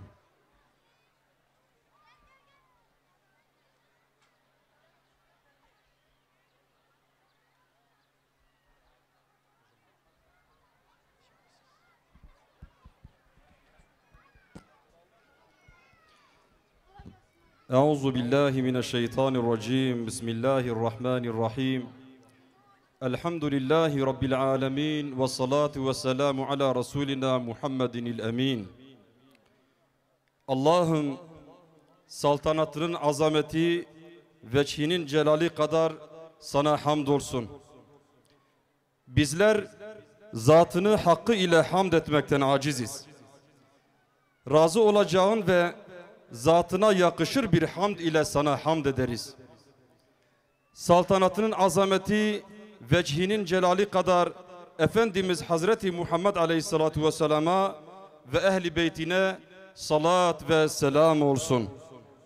Allah'ım İslam'la şereflenmemize, bizleri ve atalarımızı küfür ve şirk bataklığından kurtarıp makamların en yücesi olan zatına kulluk makamına ulaşmamıza vesile olan Peygamber Efendimizin güzide ashabına selam olsun. Onların makamlarını yüce eyle. Onları ve bizleri merhametinle af eyle. Efendimizin Havz-ı Kevser'inde buluşmayı nasip eyle. Allah'ım, işlediğimiz bütün günahlardan pişmanlık duyar, sana tövbe ederiz. Tövbelerimizi kabul et. Günahımızı temizle. Duamızı kabul buyur. Ayaklarımızı sabit kıl. Dilimizi doğru yap. Kalplerimize hidayet ver. Göğsümüzdeki kin ve hasedi çıkar. Allah'ım, sahabe efendilerimizin canı pahasına bizlere devrettikleri bu kutlu davayı ve sancağı canı pahasına korumayı ve gelecek nesillere izzetle devretmeyi bizlere nasip eyle. Bizleri zatına layık bir kul, Efendimiz'e layık bir ümmet ve bu kutlu davaya layık bir er eyle. Allah'ım, bizlere, kavmimize ve şehrimize hakikati görecek basiret ve hakikate uyacak irade nasip et. Batılı görecek basiret ve ondan uzaklaşacak irade nasip et. Allah'ım, İslam düşmanlarının İslam alemi üzerine oynadıkları oyunları ve kurdukları hileleri boşa çıkar. Bizlere basiret, şuur ve onların hilelerini başlarına geçirecek, tuzaklarını boşa çıkaracak yolları kolaylaştır. Şehrimizi, beldemizi, batının ve onların yerli uşaklarının planlı ifsat ve hayasızlıklarından koru. Ey Rabbimiz, gençlerimize onların gerçek yüzlerini ve niyetlerini görecek ve anlayacak basiret ver. Bizden gibi görünüp de bizi ifsat edenlere fırsat verme ya Rab. Neslimizi ifsat edenlere fırsat verme ya Rab. Gençlerimize edebi, hayayı ve imanı sevdir. Küfrü, hayasızlığı ve fıskı fücuru sevdirme. Allah'ım, İslam ümmetine birlik ve beraberlik nasip eyle. Dirlik nasip eyle. Birbirimizi sevmeyi ve korumayı nasip eyle. Allah'ım, bizleri kutlu davamızdan alıkoyan bütün davranış ve düşüncelerden arındır. Kalbimizden dünya sevgisini çıkar. Kalplerimizi muhabbetinle doldur. İslam sevgisi ve mücadele aşkı ile doldur. Allah'ım, kalplerimize huzur ver ve güzel şehrimize huzur ver. Her türlü bela ve musibetlerden muhafaza buyur. Yerin ve göğün bereketlerini şehrimizin üzerine yağdır. Allah'ım, dışım halka iyi göründüğü halde içimin kötü olmasından sana sığınırım. İnsanların gördüğü amellerimi düzeltip senin gördüğün kalp ve niyetimi bozmaktan sana sığınırım. İnsanlara en güzel taraflarımı gösterip sana en kötü taraflarımı göstermekten sana sığınırım.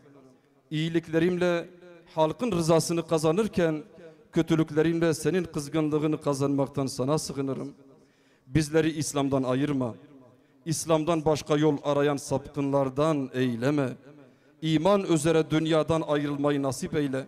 Bizleri kıyametin dehşetinden koru. Hamd sanadır, dönüş sanadır. Amin. Amin. Velhamdülillahi Rabbil alemin. El Fatiha ma'as salavat.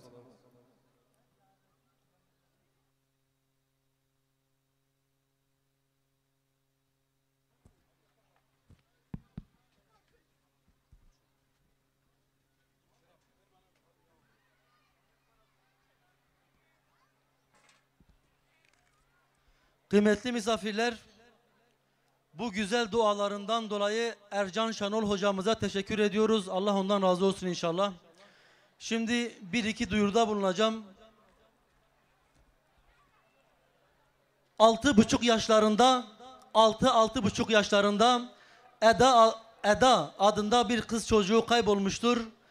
Üzerinde pembe bir tayt ve beyaz bir tişört vardır. Annesi şu an platformun arkasındadır. Çevrede etrafta görmüşseniz lütfen bu tarafa yönlendirin. Yine bir cüzdan kaybolmuş. Şu an yanımızdadır, platformdadır. Cüzdanını kaybeden varsa gelip alabilir. Değerli misafirler, Sahabe Der tarafından organize edilen Diyarbakır'ın fethi etkinliği burada nihayete ermiştir. Programın miladi 27 Mayıs 639 yılında aralarında 1000 kadar sahabenin bulunduğu 8000 kişilik İslam ordusunun Diyarbakır'a ayak bastığı gündür fetih günü. Bizans'ın zulüm kırbacı altında inim inim inleyen Diyarbakır ahalisinin rahata kavuştuğu, gün yüzü gördüğü gündür Diyarbakır'ın fethi.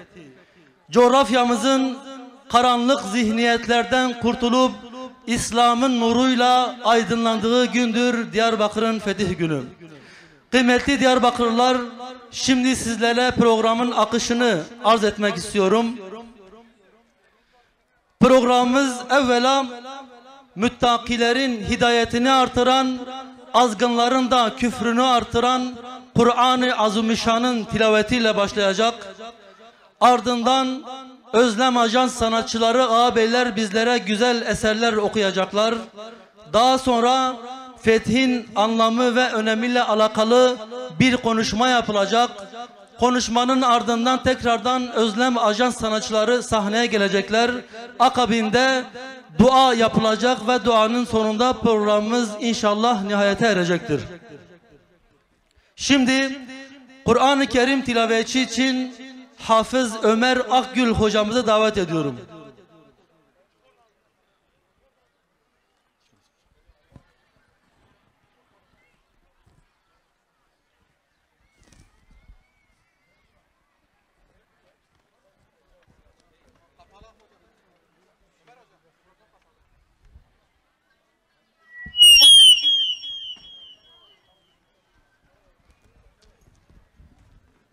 أعوذ بالله من الشيطان الرجيم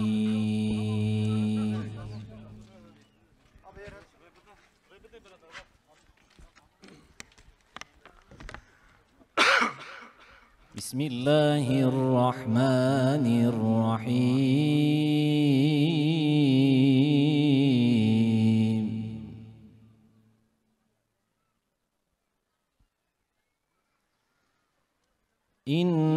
إنا فتحنا لك فتحا مبينا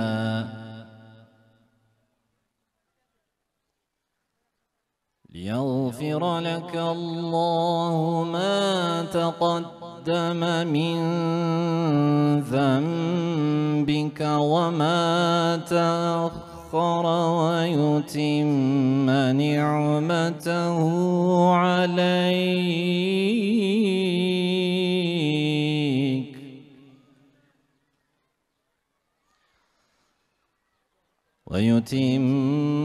نعمته عليك ويهديك صراطا مستقيما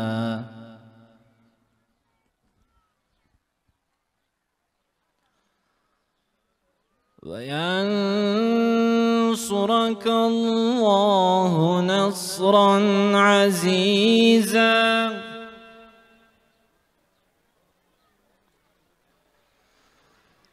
هو الذي أنزل السكينة في قلوب المؤمنين ليزدادوا إيمانا مع إيمانهم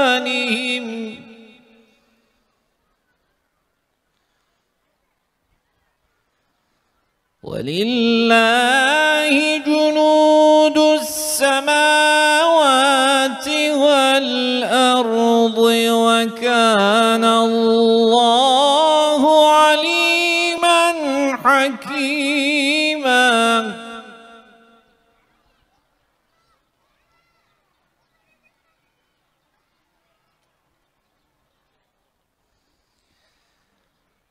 ليدخل المؤمنين والمؤمنات جنات تجري من تحتها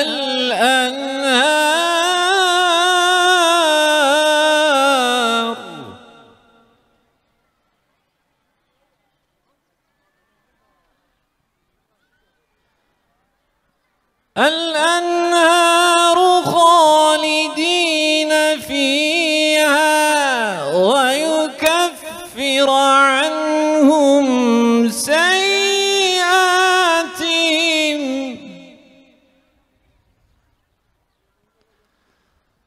وكان ذلك عند الله فوزا عظيما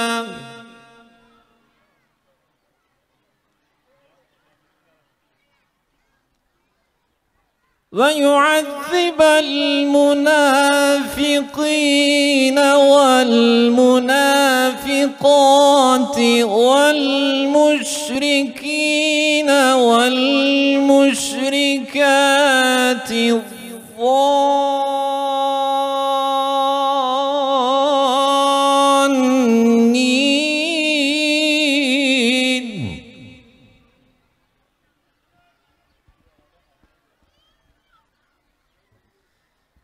والمشركين والمشركات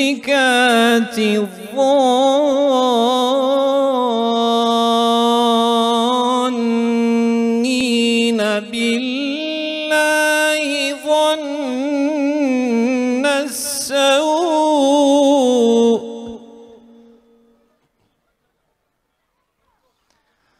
عليهم دائرة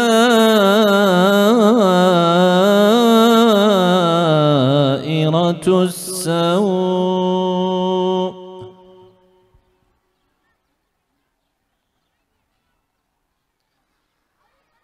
وغضب الله عليهم ولعنهم وأعد لهم جهنم وساءت مصيرا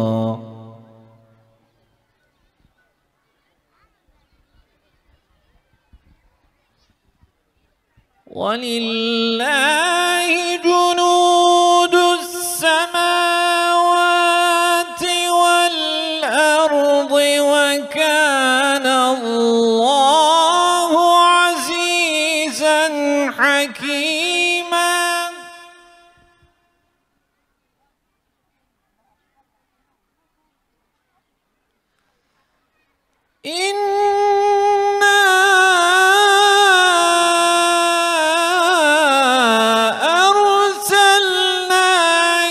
شاهدا ومبشرا ونذيرا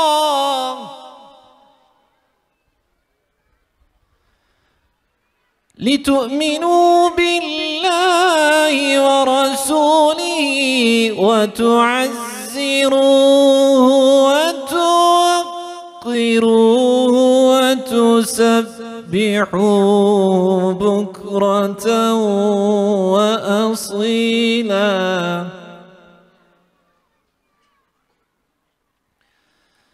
إن الذين يبايعونك إنما يبايعون الله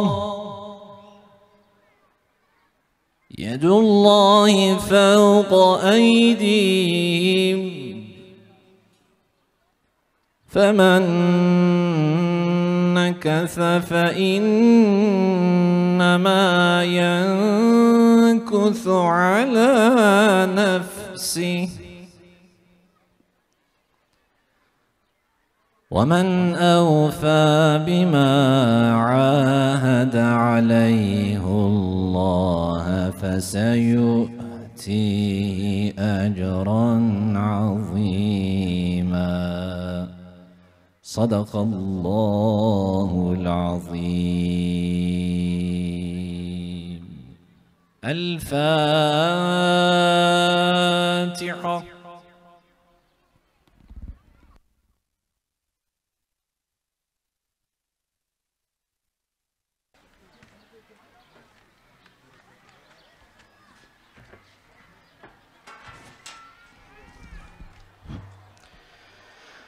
Kur'an-ı Kerim tilaveti için Hafız Ömer Akgül hocamıza teşekkür ediyoruz. Allah kendisinden razı olsun inşallah.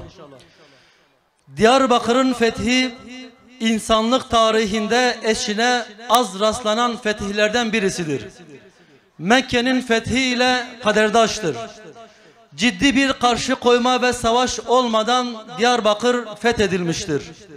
Diyarbakır ahalisi ecdadımız kendilerini İslam'a açmışlar ve fetihten hemen sonra hiçbir baskı altında kalmadan isteyerek fevç İslam'a katılmışlardır.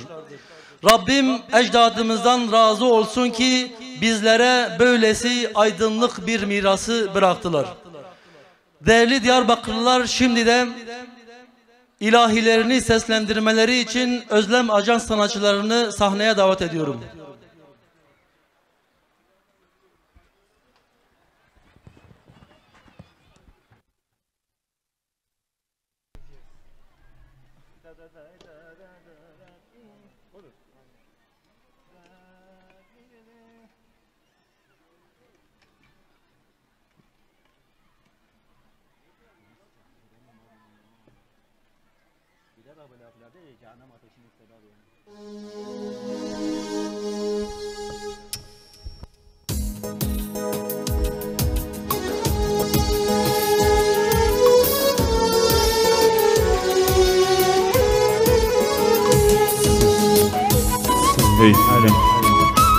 السلام عليكم ورحمة الله وبركاته. تبخيرات سد شعبارات.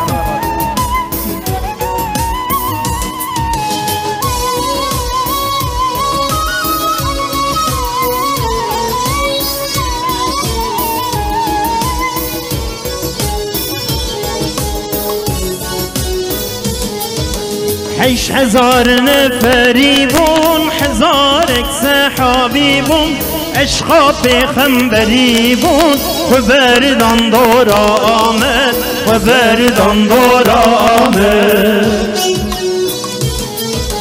لشکری وک دیر باز جچونا اردا حجاز بقومن دریا عیاز حاطی بو فتح آمد فتح آمد عیاز معاذ و سعید خالد كر وليد صبر كرن وان عقيد برسور ودري آمد عياض معاذ وسعيد خالد كر وليد صبر كرن وان عقيد برسور ودري آمد برسور ودري آمد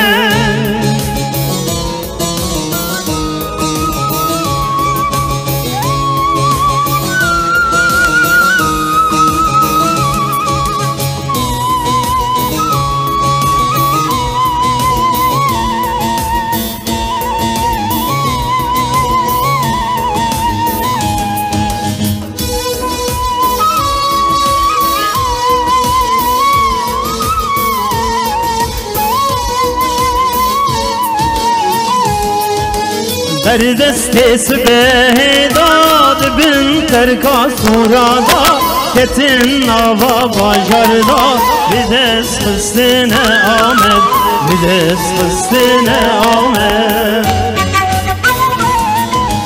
اوان شیرین دیلاور بمزگینا پیغمبر بإذن رب اکبر فتح کرن آمد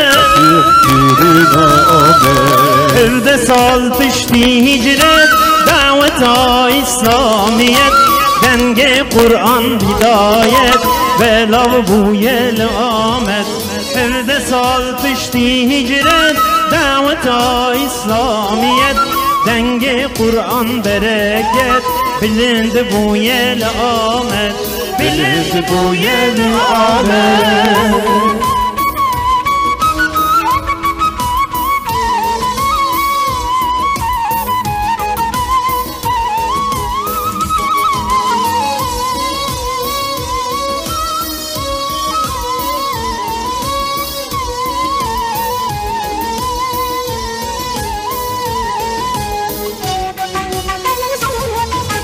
Hürri Halid Süleyman o bistuhet sahaban şehit bundan serucan bu ne şeref Ahmet bu ne şeref Ahmet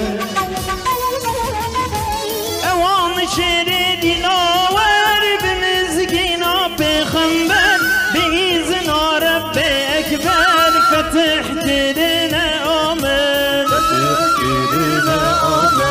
gelli ehli Müslüman van şehide sahaban jibirine kintü zaman layık eyvan be Ahmet Fedar ya hak vekir bi İslam muzaffer kir millet cidil kabul kir Diyar Bekir Ahmet Diyar Bekir Ahmet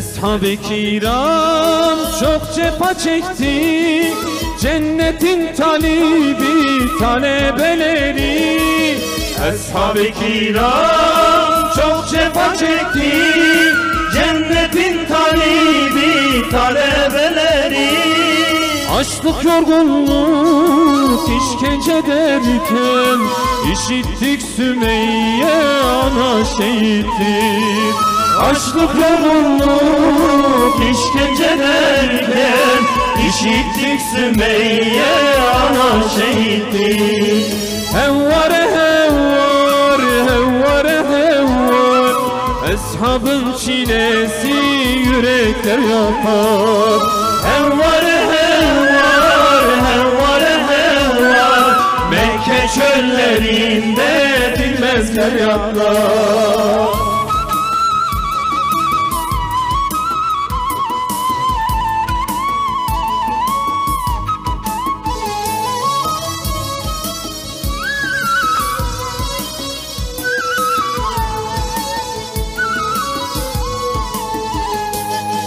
Bilal-i Habeş göğsünde iman İman korkar mı hiç ağır kayadan Bilal-i Habeş göğsünde iman İman korkar mı hiç ağır kayadan Kırbaçlar kalkıp inerken tene Ahad ahad zikri bitmiş Bilal'e Kırbaçlar kalkıp inerken tene Ahad ahad zikri bitmiş Bilal'e Hevvare hevvar hevvare hevvar Eshabın çilesi yürekler yakar Hevvare hevvar hevvare hevvar Mekke çöllerinde dinmez feryatlar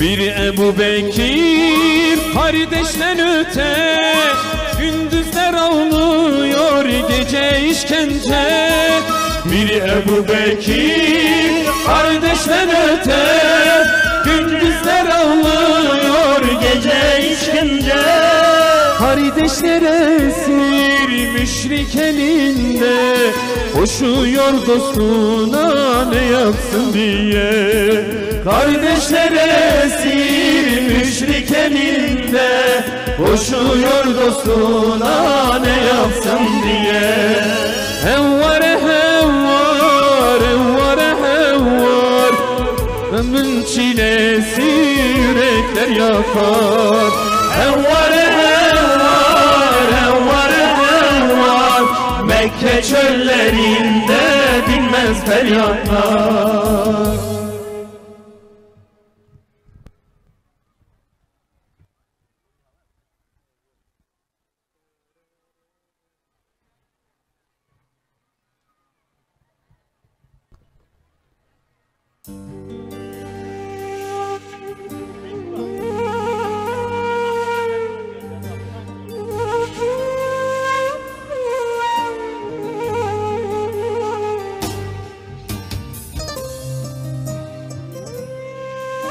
از درێژ ڕوونشتم ئیرۆ لەسەر کەلها مێرە خەیاڵا ئەزگرتم سار و گەرم دل بوو هێت و ناغەما ئێش و ژان بوونە بەڕی گەلۆ کا ئەو مێرخەس کا ئەو ژیر و زانا کا ئەو شورکێشێ ڕێیاهەق قەی نەمان هەو کەستێ دەنگ نایێژ قەبرا ای کلها آمد ای کلها آمد قی سعید نمان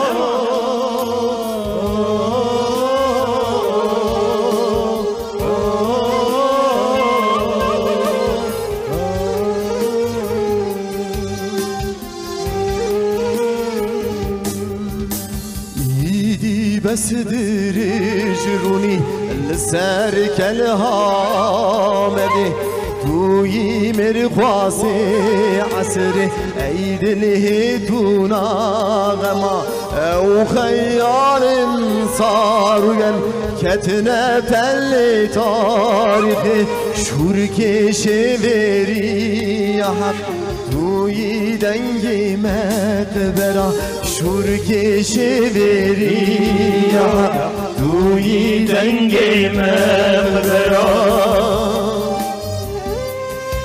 حسين بن جي كربلاء جي سعيد را بكل وقوتن دورن خراكن كوني ظلمي زهاكن شعبي مظلوم بكوجن كفر ظلمي بس غيرين وزارين لسر ميرقو كان يما قرآني بلنكن ببنى آلادين اي هيفي آمني بيسالي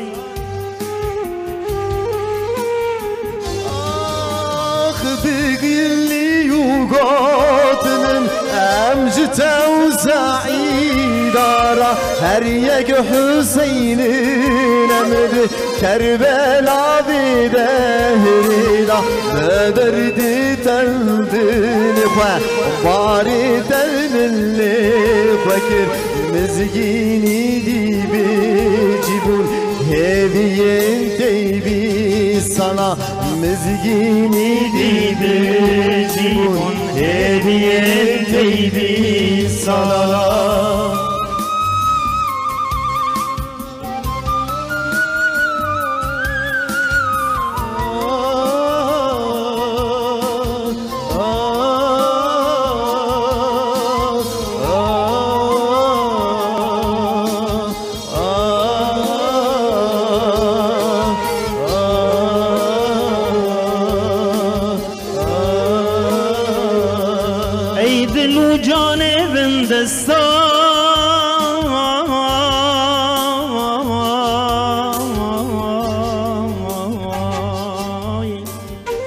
دمشتن چواچویی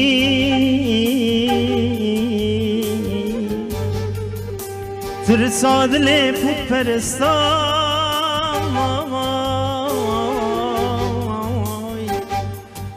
و همشتن چواچویی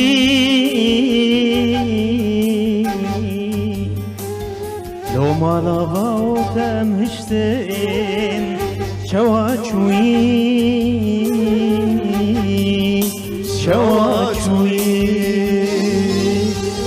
دگلنی و گاتم امجد و سعیدارا هر یک حسین نمد کربلا و دهریدا مدرد تندل نخواه باری تلمل خواه مزگینی دی بجیمون هیوین تیبی sala mezgin vaye bezin evin teybi sala.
ای باجار اصحابا کان یا علم و ادبا سلام جتر مرحبا ای آمدا محمد ای آمدا محمد.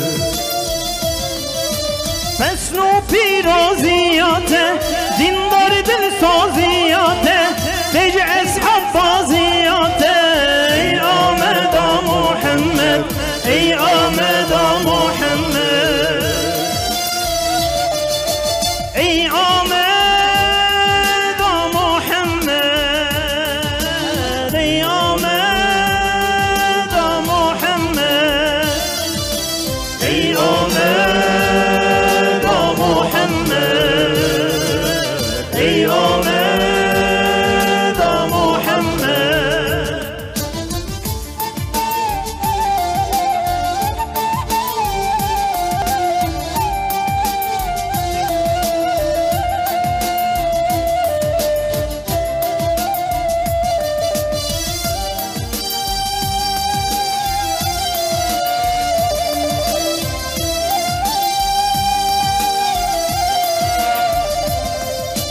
دورا حضرتی عمر جدل و جان باور ایمان آنی به پیغمبر ای آمدا محمد ای آمدا محمد.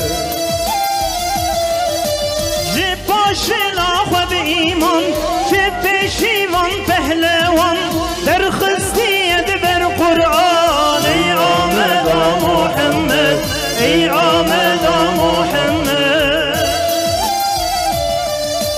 ای آمدا محمد ای آمدا محمد ای آمدا محمد ای آمدا محمد.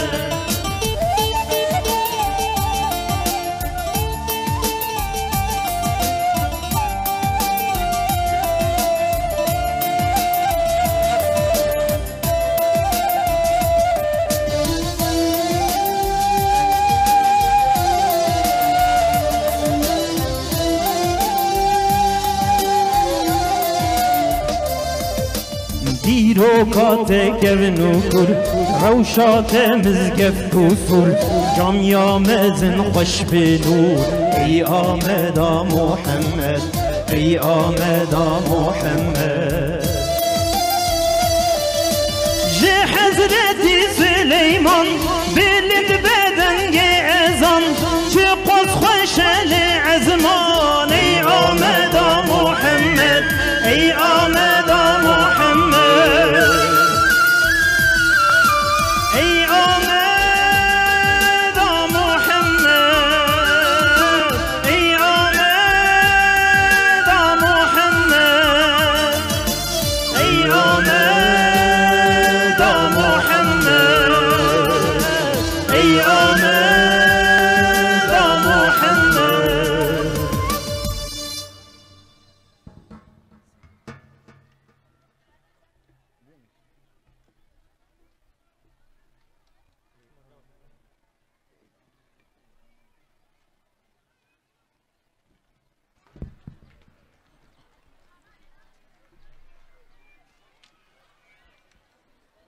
Allah vergisi güzel sesleriyle, güzel nameleriyle bizleri meshettiler Özlem Ajans sanatçıları.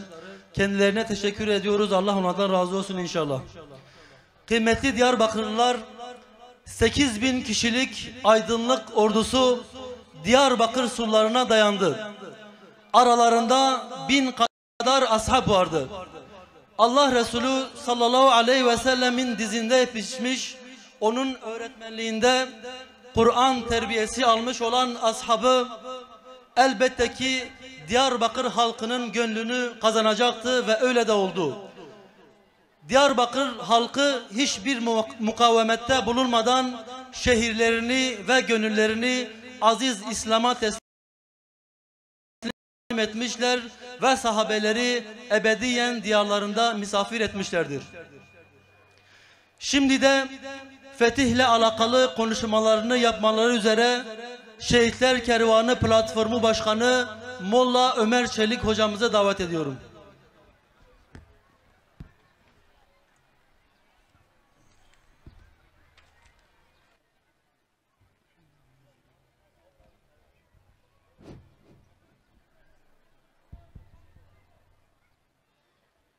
Selamun Aleyküm ve Rahmetullahi ve Berekatuhu.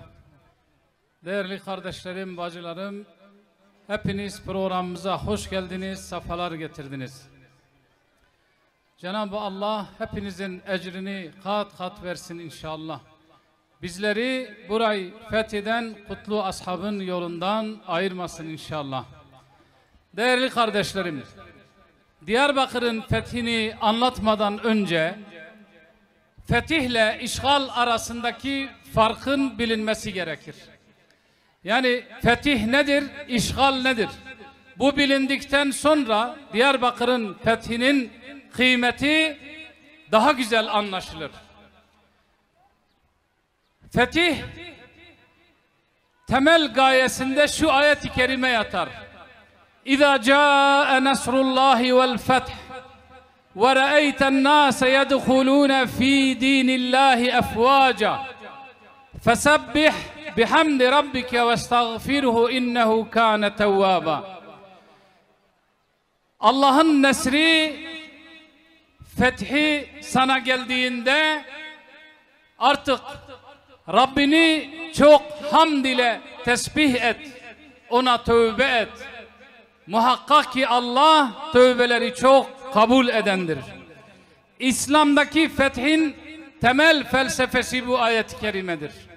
Dolayısıyla İslam bir yeri fethettiği zaman orada iki şeyi göz önünde bulundurur. Fethederken birincisi hem kendi askerlerinin az bir zayiatla orayı fethetmesi hem de fethedeceği beldedeki gerek askeri ve gerekse sivil kayıpların en asgari düzeyde olmasına dikkat eder. Sadece kendi askerlerinin değil, bilakis sivillerin ve düşman askerlerinin dahi az bir kayıp vermesinin plan ve programını, hesabını yapar. Bunu nereden anlıyoruz? Bakınız, Peygamber Efendimiz Aleyhisselatü Vesselam 10 yıl süren Medine hayatında yaklaşık 17 gaza 55 seriye meydana gelmiş. Dolayısıyla 80 küsür savaş, irili ufaklı savaş meydana gelmiş. Bu 40 günde bir savaş demektir değerli kardeşlerim. Efendimiz Aleyhisselatü Vesselam ve onun kutlu sahabeleri Medine'de 40 günde bir savaşa çıkıyorlardı.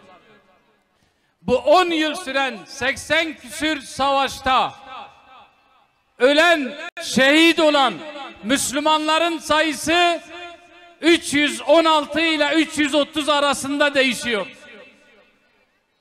Düşman askerlerinden ya da düşmandan ölenlerin sayısı 1200.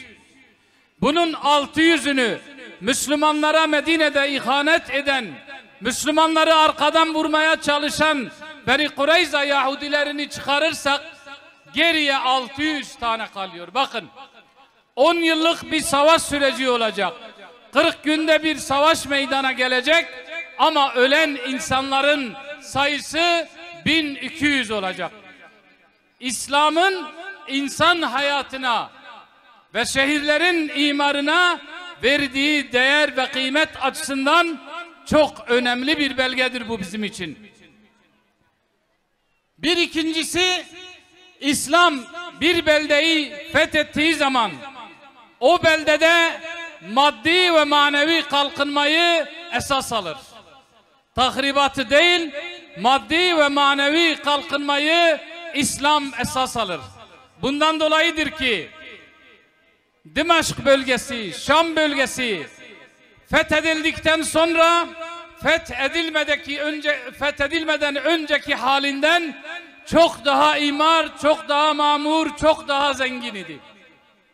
Manevi kalkınma olarak da öyle. Kudüs fethedildikten sonra önceki halinden çok daha iyiydi.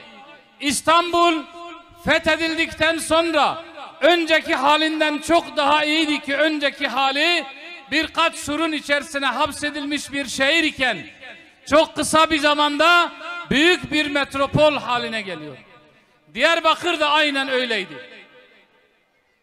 Diyarbakır da fethedildikten sonra maddi ve manevi olarak, gerek edebi olarak, gerek tarihi olarak, gerek sanatsal olarak, gerek ticaret olarak zirvelere doğru tırmanıyordu. Peki o zaman işgal nedir? İşgal bir yeri tahrip etmektir. Bir yeri yok etmektir. Tarihinden, kültüründen, dininden, dilinden uzaklaştırmaktır. İşgal katliam demektir. İşgal gözyaşı demektir. Biz bunu Haçlıların tarihinden ve şu içinde yaşadığımız gerek yakın tarihten gerekse kendi gözlerimizle gördüğümüz çağdaş Haçlıların yaptığı katliam ve zulümlerden çok iyi anlıyoruz. Kendilerini bizlere medeni olarak takdim eden, insan hakları savunucuları olarak takdim eden, sözde kadınların ve çocukların haklarını korumaya adanmışlar olarak takdim edenlerin kirli geçmişine, kirli tarihine bir baktığımızda ne kadar aşağılık ve vahşi olduklarını çok rahat bir şekilde görebiliyoruz. Haçlılar işgal ettikleri İslam beldelerinde kadın demeden, çocuk demeden, yaşlı demeden önüne gelen herkesi katletmiş ve öldürmüşlerdir. Bu ne bir abartmadır ne de komplo teorisidir. Basit bir arama motoruna tıkladığınız zaman bile Haçlıların yaptığı vahşet, katliam, zulüm hemen sayfalar olarak önümüze çıkar. Ayrıca İspanya Müslümanlar tarafından fethedildiğinde karanlık bir çağdaydı. Ama 400-500 yıl süren İslam hakimiyeti neticesinde Endülüs yani İspanya gerek sanatta, gerek bilimde, gerek edebiyatta, gerek felsefede hem kendi bulunduğu döneme, kendi bulunduğu bölgeye hem de bütün bir Avrupa'ya yön veriyordu.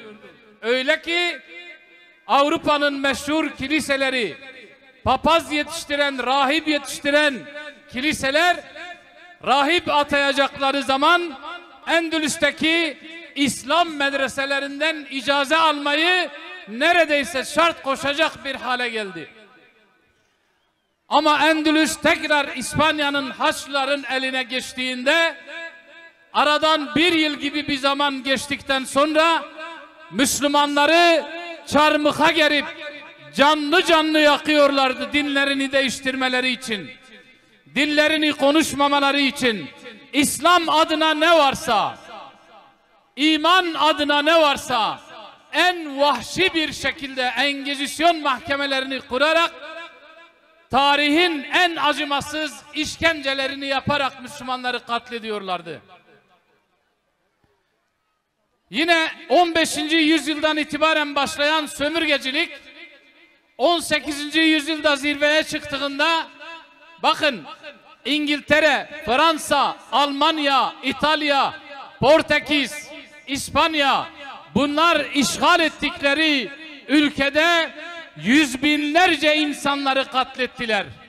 Çocukları iyi çalışmıyor diye, şöyle küçücük çocuklar iyi Hindistan cevizi toplamıyor diye, iyi kauçuk toplamıyor diye çocukların elleri babalarının gözlerinin önünde kesiliyordu. Kadınları ve çocukları en acımasız bir şekilde hayasızca katlediyorlardı. Dillerini yasaklıyorlardı. O ülkenin tarihini ve kültürünü ortadan kaldırıyorlardı. Bugün bile bakın, İngilizce konuşan ülkelerin sayısı yaklaşık 60'a varıyor. Hepsi İngiliz midir? Hayır. Fransızca konuşan ülkelerin sayısı yine aynı şekilde. Çünkü bunlar gittikleri yerde ilk yaptıkları şey namusu, hayayı, edebi ve İslam'a ait olan her şeyi ortadan kaldırmak oldu. Eğitim sistemlerine el koyup kendi dilleriyle eğitimi zorunlu hale getirdi. Kendi dilleriyle eğitim yapmayanlara iş vermediler, aş vermediler, imkan vermediler. Bakın daha 3 ay önceydi, haberlerde belki okumuşsunuz. Cezayir'le Fransa arasında bir dil krizi meydana geldi. Cezayir dedi ki bundan sonra resmi dilim Arapça olacak. Ama Fransa kabul etmiyordu. Aralarında neredeyse kriz çıkıyordu. Bakın bugüne kadar bile bugün Cezayir'in, Tunus'un, birçok Mağrib ülkesinin, Afrika ülkesinin resmi dili ya İngilizcedir, ya Fransızcadır, ya İtalyancadır değerli kardeşlerim. İşte bu kendilerini medeni olarak tanıtan vahşilerin tarihe kazılmış, tarihe kaydedilmiş yapmış oldukları çile, zulüm, eziyet ve işkencelerdir. Kendi şahit olduğumuz bu son 30 yılın içerisine baktığımızda Amerika'nın, İngiltere'nin, Kanada'nın, Fransa'nın, Almanya'nın, Hollanda'nın yapmış olduğu katliamlar hala tazeliğini koruyor. Sadece Irak işgal edildiği zaman 500.000 tane çocuk öldürüldü. 500.000 çocuk. Ve bunu dönemin Dışişleri Bakanı Condoleezza Rice, evet üzgünüz 500.000 çocuk öldü ama bizim kutsal davamız için bunun olması gerekiyordu diyecek kadar alçalmıştı o zaman. Yine Suriye'de yapılanlar, Yemen'de yapılanlar, Arakan'da yapılanlar, Irak'ta yapılanlardan farksız bir şey değildir.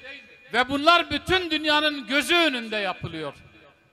Bir ülkeye girdikleri zaman yeraltı ve yerüstü zenginlik kaynaklarını talan ettiler. Bütün zenginliklerini aldılar. İslam adına ne varsa yasakladılar. İslam adına ne varsa ortadan kaldırmaya çalıştılar. Peki İslam ne yaptı? O zaman Diyarbakır'a İslam ne yaptı?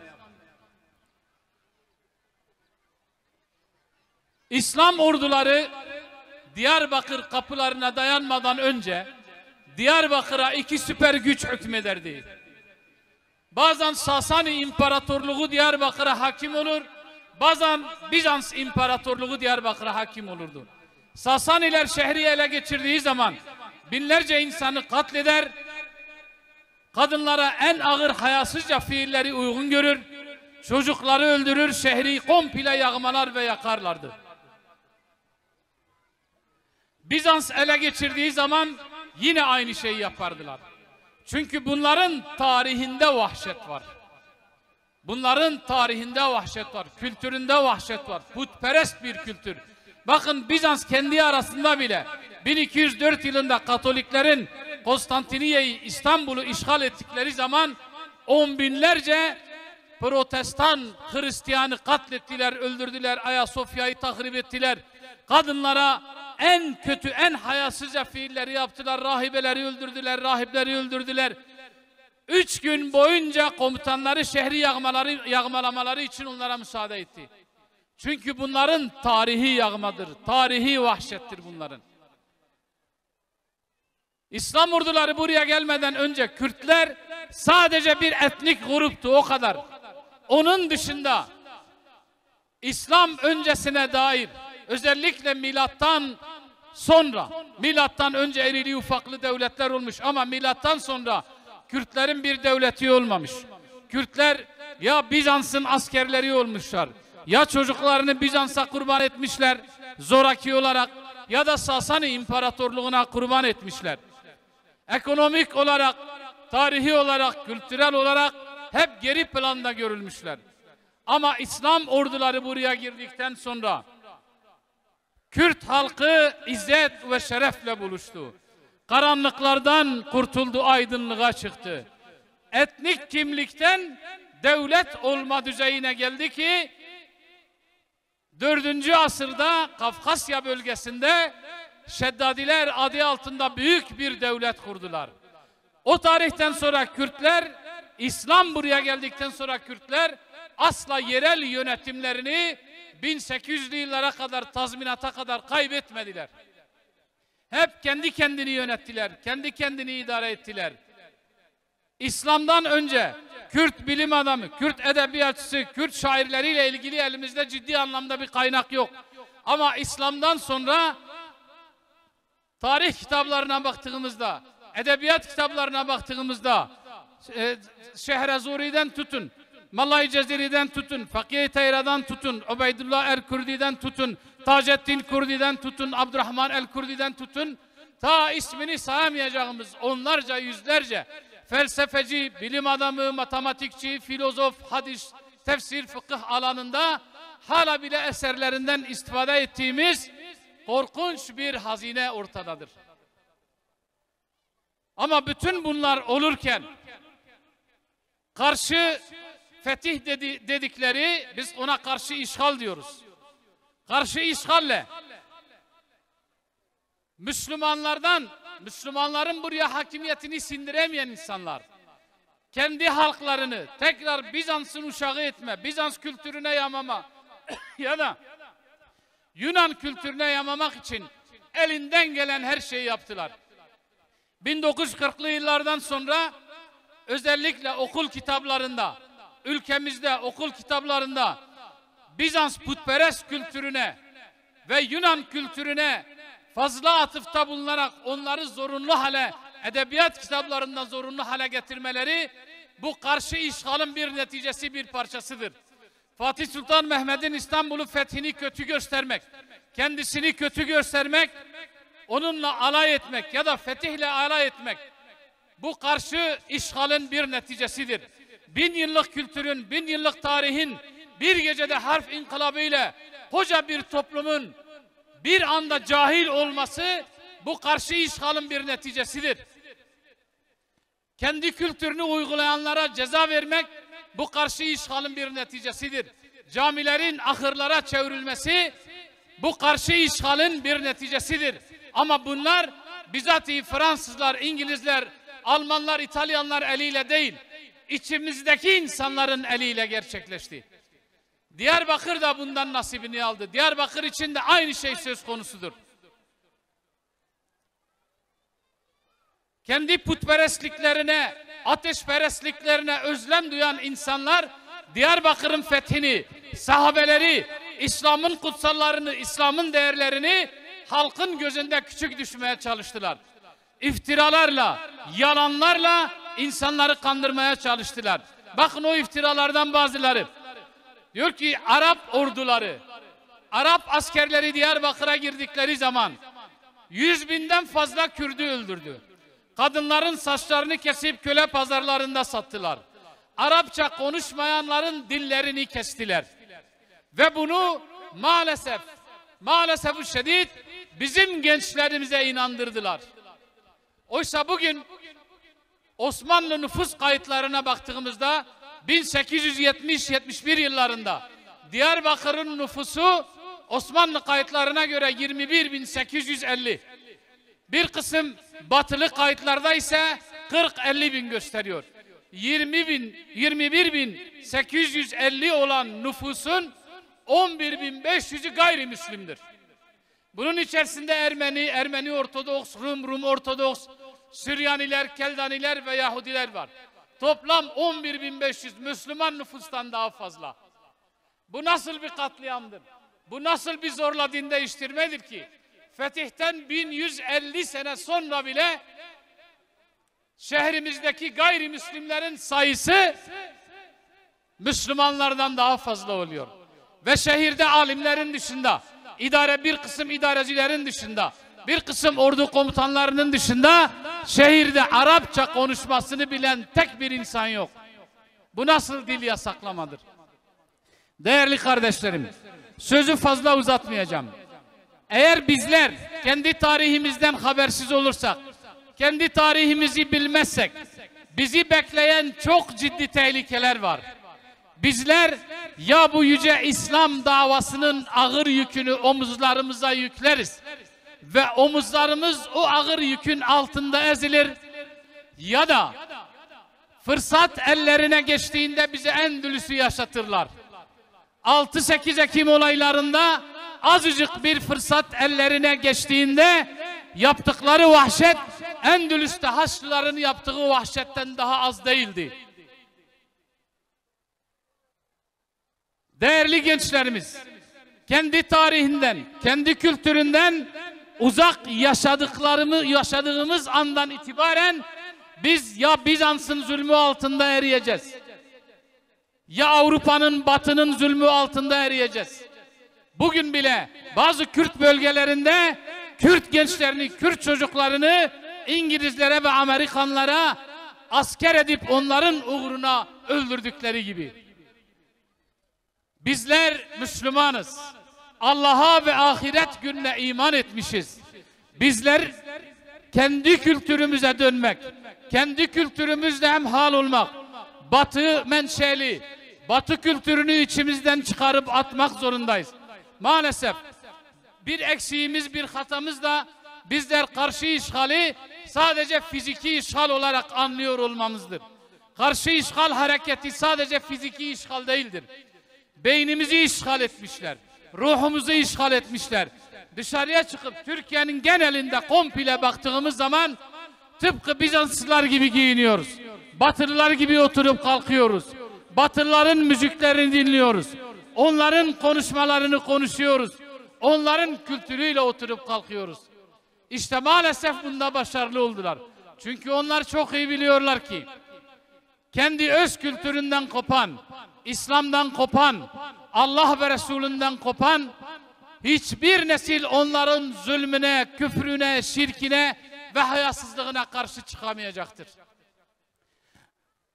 Onun için kendi tarihimize, kendi kültürümüze, kendi örfümüze, kendi adetlerimize dönmemiz lazım. Bize çizilen yol bellidir. Hâzâ sirâtu mustakim ve ni'budûni. İşte benim dost doğru yolum budur. Eğer ibadet edecekseniz, eğer tapacaksanız. Fazla okumak, fazla çalışmak, tembellik yok, okumamazlık yok, davadan kaçmak yok, davanın yükü ağırdır deyip geriye çekilmek yok. Biz bunu yaptığımız andan itibaren Endülüs zulmüyle karşı karşıya kalacağız. Çünkü bizimle uğraşanlar istirahat etmiyor. Bizimle uğraşanlar boş durmuyor. Full time çalışıyorlar. 7/24 çalışıyorlar. Onun için bizlerin de Allah'ın davası için, bu kutlu risalet davası için full time çalışmak, çalışmadan kaçmamak, çalışmaya gönüllü olmak, bize lazım olacak kadar okumak ve cesurca bizim gibi olan kötü niyetli insanların eliyle bize dayatılan bu hayasızlıklara, bu putperest Roma kültürüne, Yunan kültürüne karşı direnmek hepimizin vazifesidir değerli kardeşlerim. Ben sözü fazla uzatmak istemiyorum.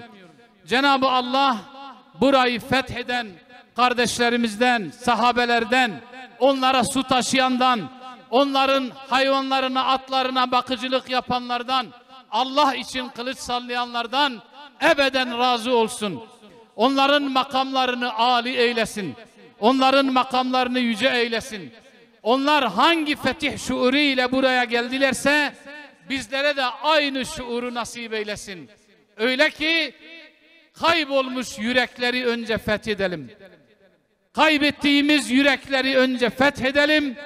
Ondan sonra fethedilen beldeler Allah'ın izniyle Selahaddin'in torunlarını bekliyor. Cenab-ı Allah yar ve yardımcımız olsun. Allah hayrınızı kabul eylesin inşallah. Esselamu Aleyküm ve Rahmetullahi ve Berekatuhu.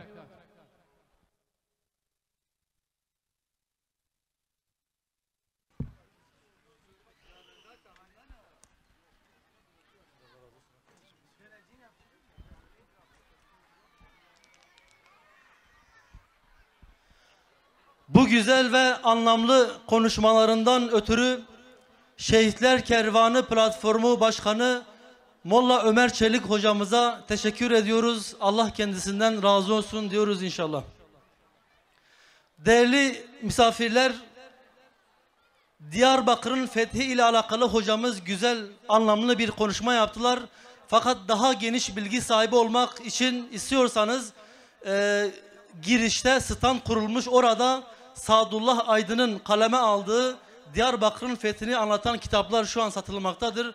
Dileyen oradan o kitapları alıp, o kitabı alıp daha çok bilgi sahibi olabilir. Yine küçük bir duyuruda daha bulunayım. Elimde şu an bir diyar kart var. Kaybedilmiş. Sahibi kimse gelip buradan bizden alabilir. Bu arada görevli ablalar, bu taraftakiler, dilerseniz ön tarafı boşaltabilirsiniz. Arkadakilerin de sahneye görmeleri için daha uygun olur inşallah. Ey Süleyman bin Halid bin Velid, ey Kabız-ı Şan, ey Fudail, ey Malik, ey Fakhr, ey Ebu'l-Ham ve ey Ebu'l-Nasr, selam olsun sizlere, selam olsun fethin parlak kandillerine, selam olsun nuru Ahmediye'yi bizlere ulaştıran aziz sahabeye. Değerli Diyarbakırlılar, şimdi de eserlerini seslendirmeleri için tekrardan Özlem Ajans sanatçılarını sahneye davet ediyorum.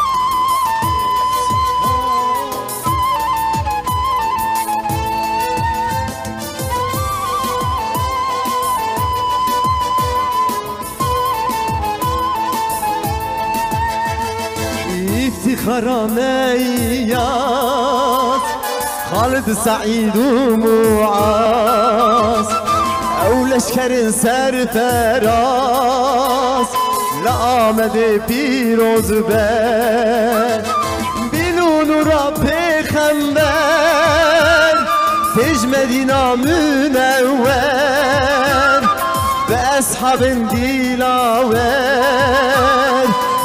Amede piroz be Beshabın dilaver Amede piroz be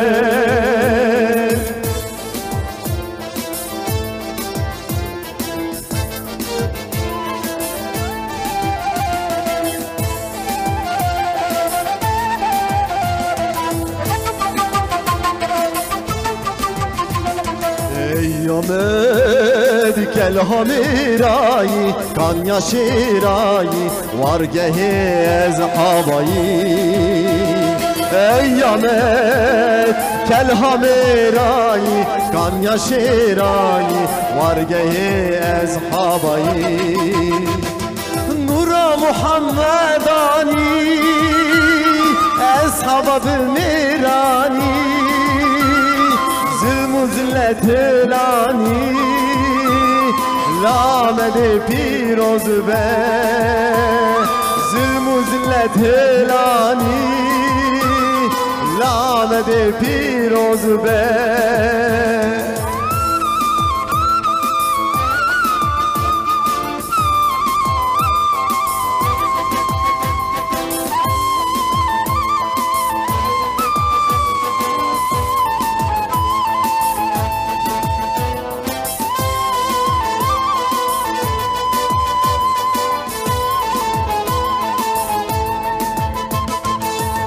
تا پشتی هجرت شکاز جیرازلک دست بکر حق و عیزت لآمد پیروز به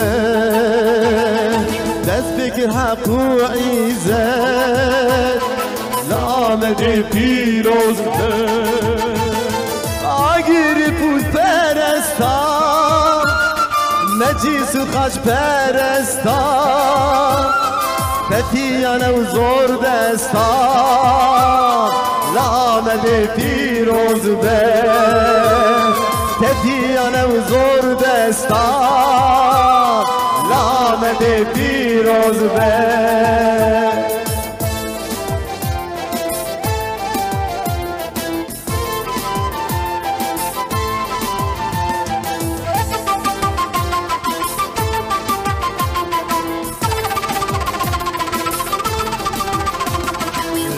Yamer kelha merayi kan yaşirayi vargehe eshabayi Ey yamer kelha merayi kan yaşirayi vargehe eshabayi Koca Kur'an'a mecid evan eshabi şehid Haninci merkef u'id لآمد پیروز به روزا قرآن مجید اول اصحاب شهید هانین مرکب وعید لآمد پیروز به لآمد پیروز به لآمد پیروز به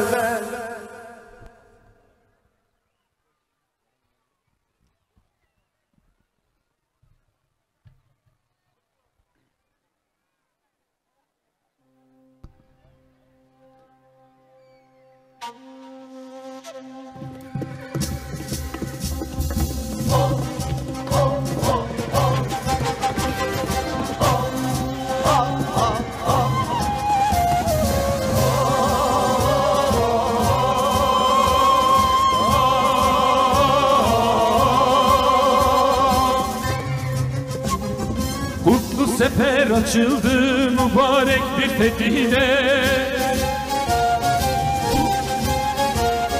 Fetih Anadolu'ya mazlum Diyarbakır'e Tek bir sedalarıyla nurlandı çektirildi 27 sahabi bir şehit edildi Tek bir sedalarıyla surlar geçiverildi 27 sahabi bir şehit edildi Peygamberler diyarı fethin mübarek olsun Sahabeleri diyarı fethin mübarek olsun Şehitlerin diyarı fethin mübarek olsun Müminlerin diyarı fethin mübarek olsun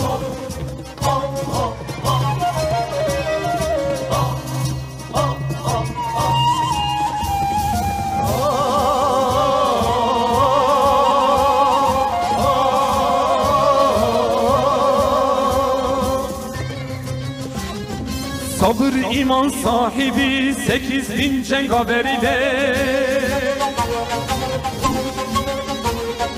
Halid bin Velid gibi kahraman yiğitler ile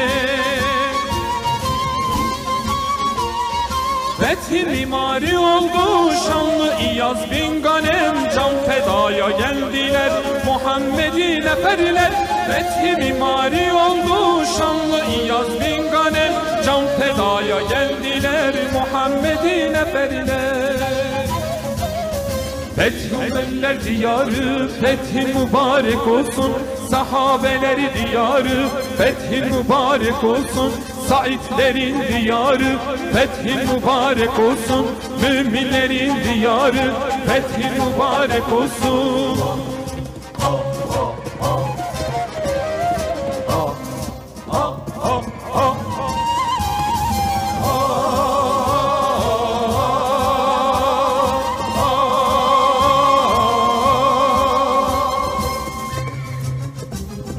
Kaleler geçilince fethedildi gönüller. Hak, adalet ve barış getirdi sahabeler. Doğdu İslam güneşi, nurlandı bütün evler. Muhammed'i sevdayla birleşti bütün eller. Doğdu İslam güneşi, nurlandı bütün evler. Muhammed'i sevdayla birleşti bütün evler. Peygamberler diyarı fethi mübarek olsun. Sahabeleri diyarı fethi mübarek olsun. Saitlerin diyarı fethi mübarek olsun. Müminlerin diyarı fethi mübarek olsun.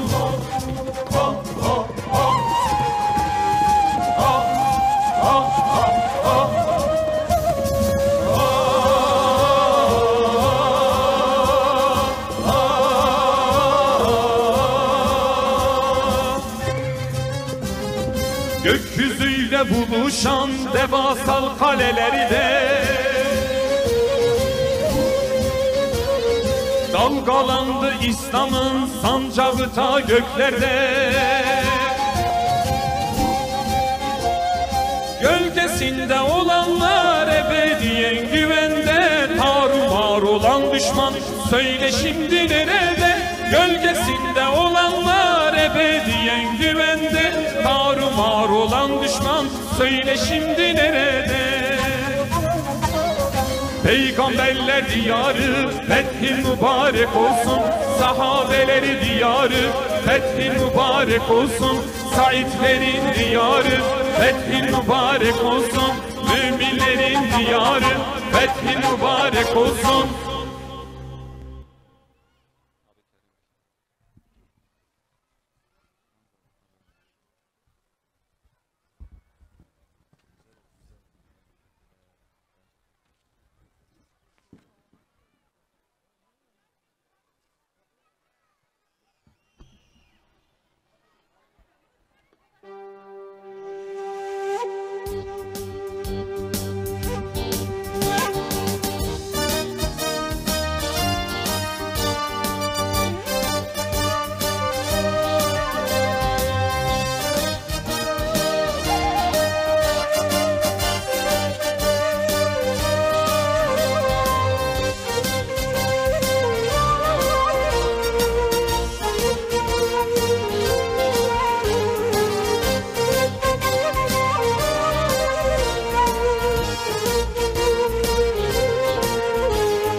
Selam bajare nardar, silave diyar beke, hadi diroka kenar, silave diyar beke, litterinerim kengi, paşu şirin o brendi, leherler fino kendi, silave diyar beke, silave diyar beke, silave diyar beke.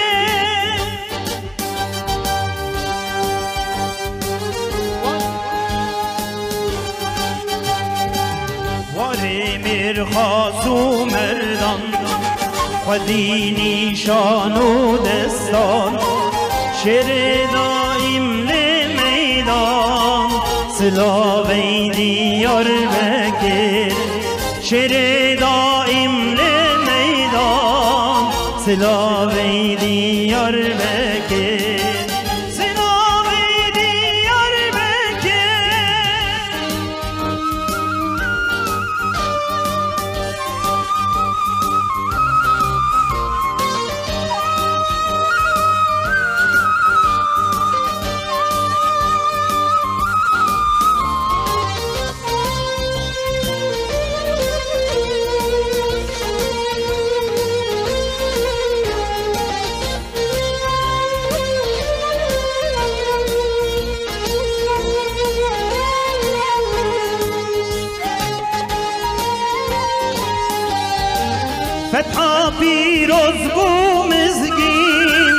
جگل را بوین و جین خمیلی و آلارنگین سلاوی دیار بکر آزاد بوی جدردان جزلم و زور و قیدان نقش بویل تا قرآن سلاوی دیار بکر نقش بویل تا قرآن سلاوی دیار بکر سلاوی دیار بکر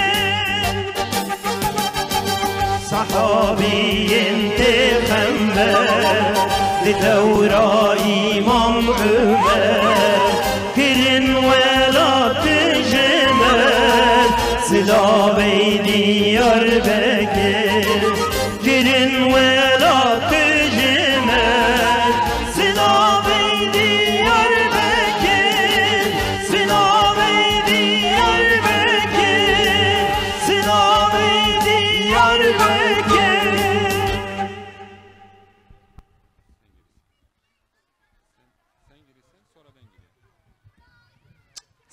Hey, hey, hey, hey.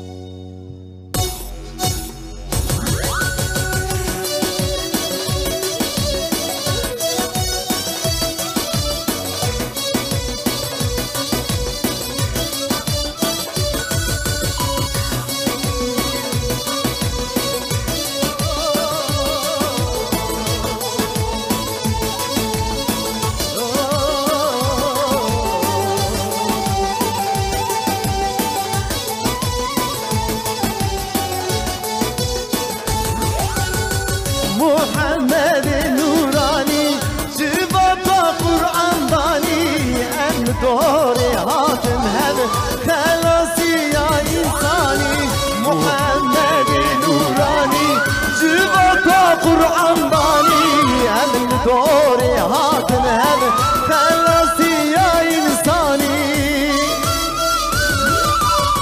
ام گلیم گلیستانین گلیل که بر قرآن لبيدوزا محمد أم أصحاب سلمان لبيدوزا محمد أم أصحاب سلمان أم أصحاب سلمان أم قليل صادق سليم كبر قرآن لبيدوزا محمد أم أصحاب سلمان لبيدوزا محمد أم أصحاب سلمان أم أصحاب سلمان Şu ortada bir halka yapalım, bir halay olsun. Bugün Fetih Günü, hep beraber eğlenelim inşallah.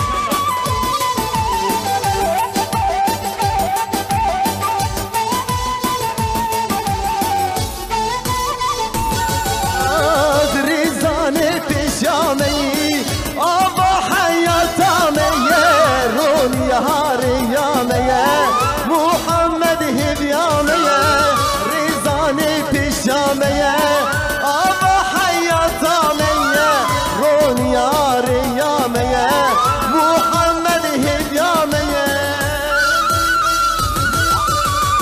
ام گلی گلیستانه گلیل کی در قرآن لبيدوزا محمد أم أصحاب سلمان لبيدوزا محمد أم أصحاب سلمان أم أصحاب سلمان أم قليل قليستان قليل كبر قرآن لبيدوزا محمد أم أصحاب سلمان لبيدوزا محمد أم أصحاب سلمان أم أصحاب سلمان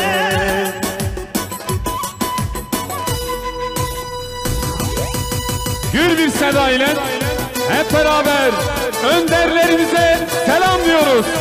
Şehitlerimize selam diyoruz. Rehberlerimize selam diyoruz. Gür bir seda ile.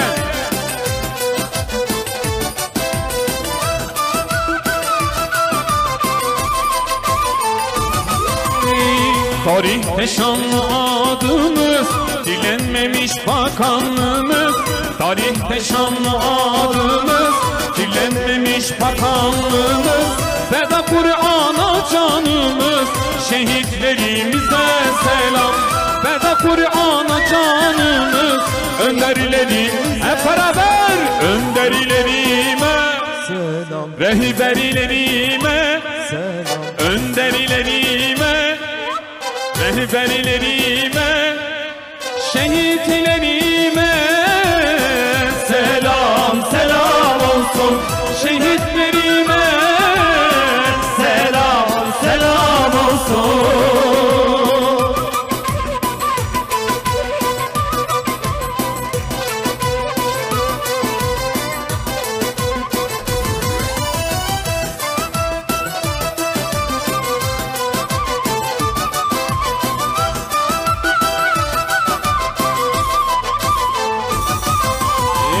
Adem'den Nuh İbrahim'e, nurdan Muhammed Emine. Adem'den Nuh İbrahim'e, nurdan Muhammed Emine. Şanlı şehit Hüseyin'e selam, selam olsun.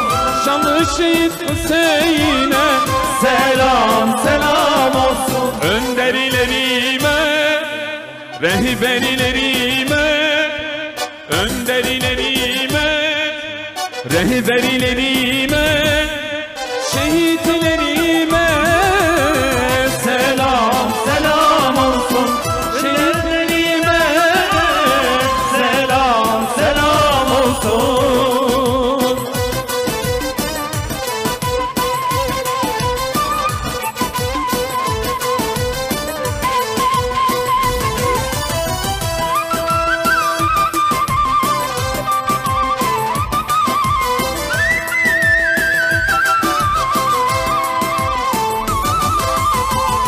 Sevdadır kuşanmışız, gönlü hakka adamışız. Bir sevdadır kuşanmışız, gönlü hakka adamışız. İsmailce adanmışız, şehitlerimize selam. Süleymanca adanmışız, şehitlerimize selam. Önderlerime, rehberlerime, önderlerime, rehberlerime, şehitlerime selam, selam olsun. Önderlerime selam, selam olsun.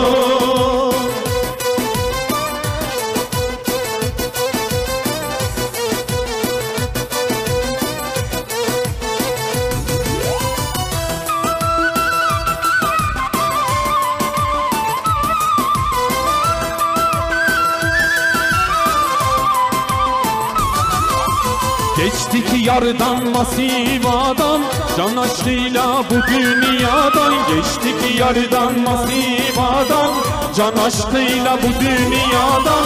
Düstur aldık evliyadan, şehitlerimize selam. Düstur aldık evliyadan, şehitlerimize hep beraber. Önderlerime, rehberlerime, önderlerime, rehberlerime, şehitlerime selam, selam olsun. Şehitlerime selam, selam olsun. Evet, kıymetli Diyarbakırlı kardeşler, yaptığımız eseri bir daha istediler bizden. İnşallah onu tekrar okuyacağız. Tekrar bizden her birinize gelsin inşallah.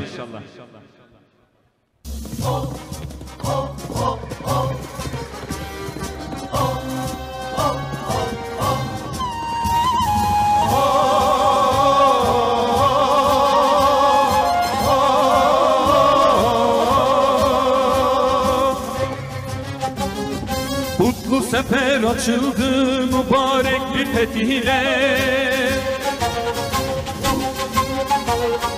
Fetih Anadolu'ya, mazlum Diyar-ı Bekir'e.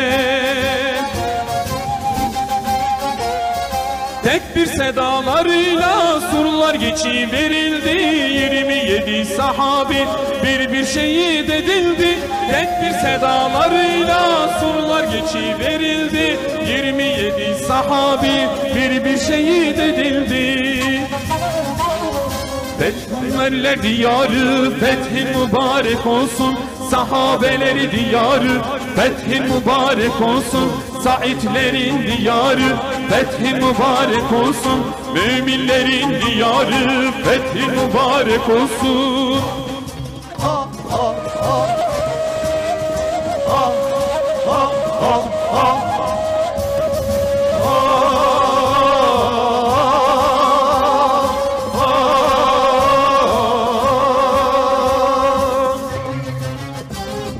Sabır iman sahibi 8000 cengaver ile Halid bin Velid gibi kahraman yiğitlerle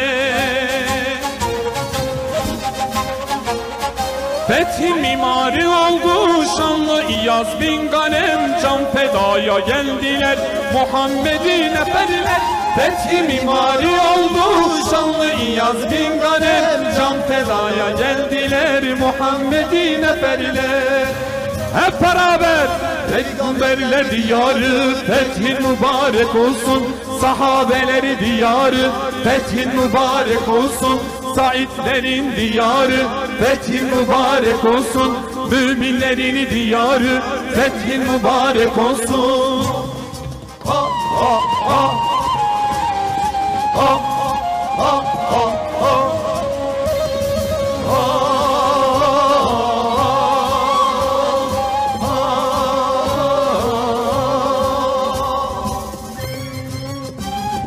Kaleleri geçilince fethedildi gönüller. Hak, adalet ve barış getirdi sahabeler. Doğdu İslam güneşi, nurlandı bütün evler. Muhammed'i sevdayla birleşti bütün eller. Doğdu İslam güneşi, nurlandı bütün evler. Muhammed'i sevdayla birleşti bütün evler. Peygamberler diyarı fethin mübarek olsun. Sahabeleri diyarı fethin mübarek olsun. Saidlerin diyarı fethin mübarek olsun. Müminlerin diyarı fethin mübarek olsun. Ha ha ha. Ha ha ha ha.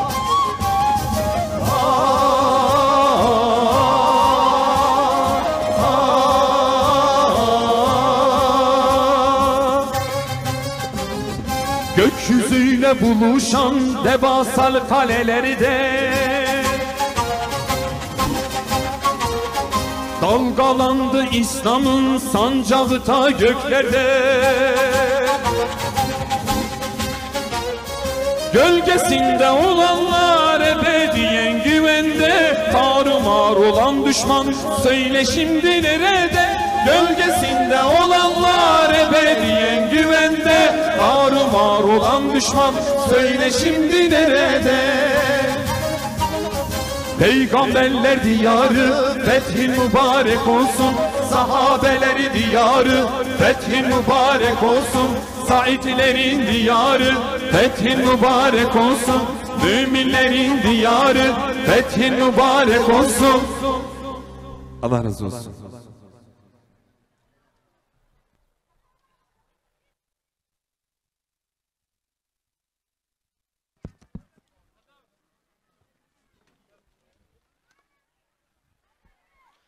Özlem Ajans sanatçıları ağabeylerimize bir kez daha teşekkür ediyoruz. Allah kendilerinden razı olsun inşallah diyoruz. Değerli misafirler, şimdi de dualarını okumaları üzere Ercan Şenol hocamızı davet ediyorum.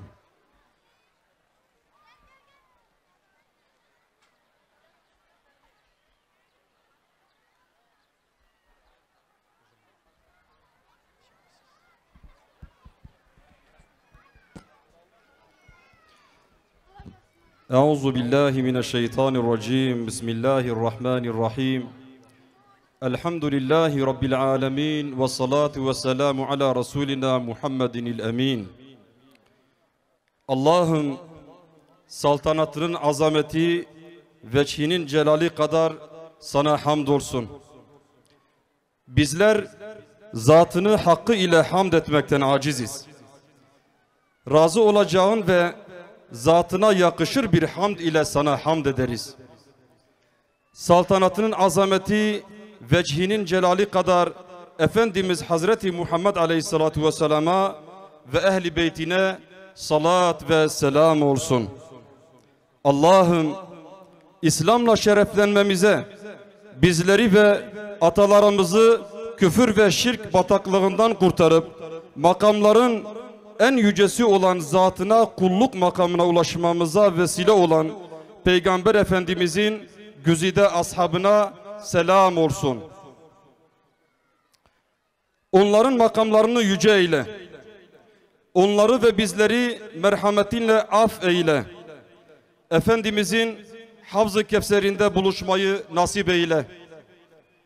Allah'ım işlediğimiz bütün günahlardan pişmanlık duyar, sana tövbe ederiz.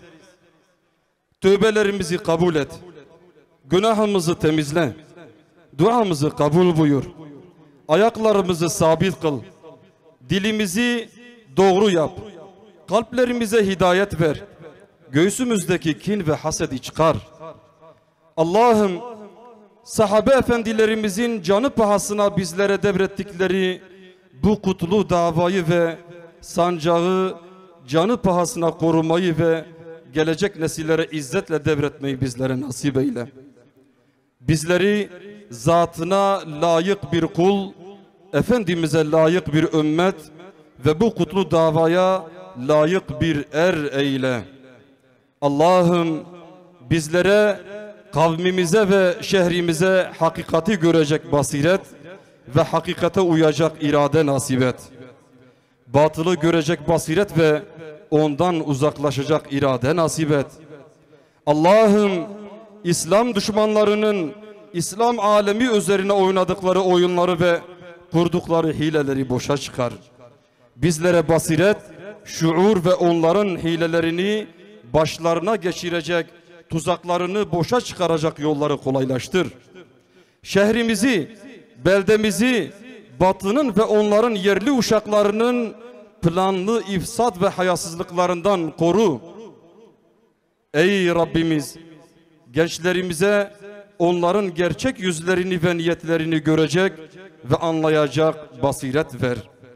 Bizden gibi görünüp de bizi ifsat edenlere fırsat verme ya Rab. Neslimizi ifsat edenlere fırsat verme ya Rab.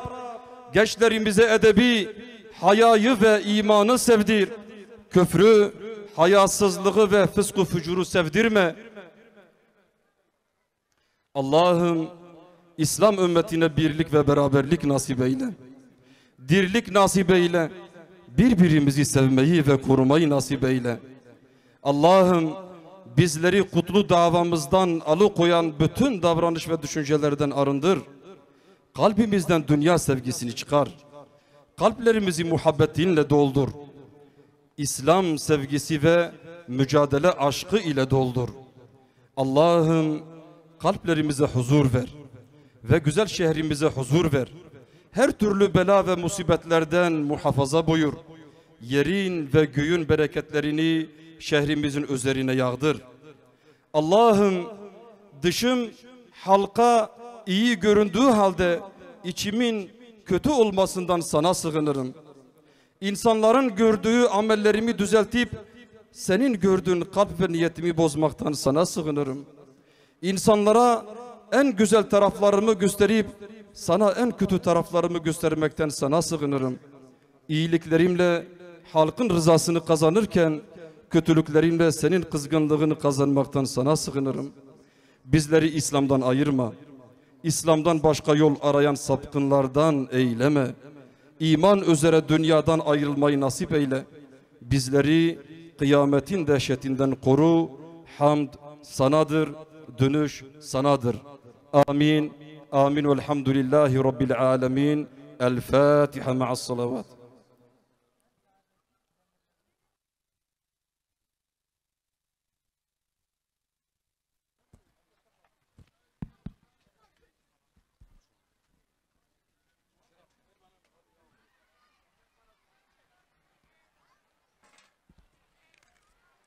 Kıymetli misafirler, bu güzel dualarından dolayı Ercan Şenol hocamıza teşekkür ediyoruz. Allah ondan razı olsun inşallah. Şimdi bir iki duyuruda bulunacağım. 6,5 yaşlarında Eda adında bir kız çocuğu kaybolmuştur. Üzerinde pembe bir tayt ve beyaz bir tişört vardır. Annesi şu an platformun arkasındadır.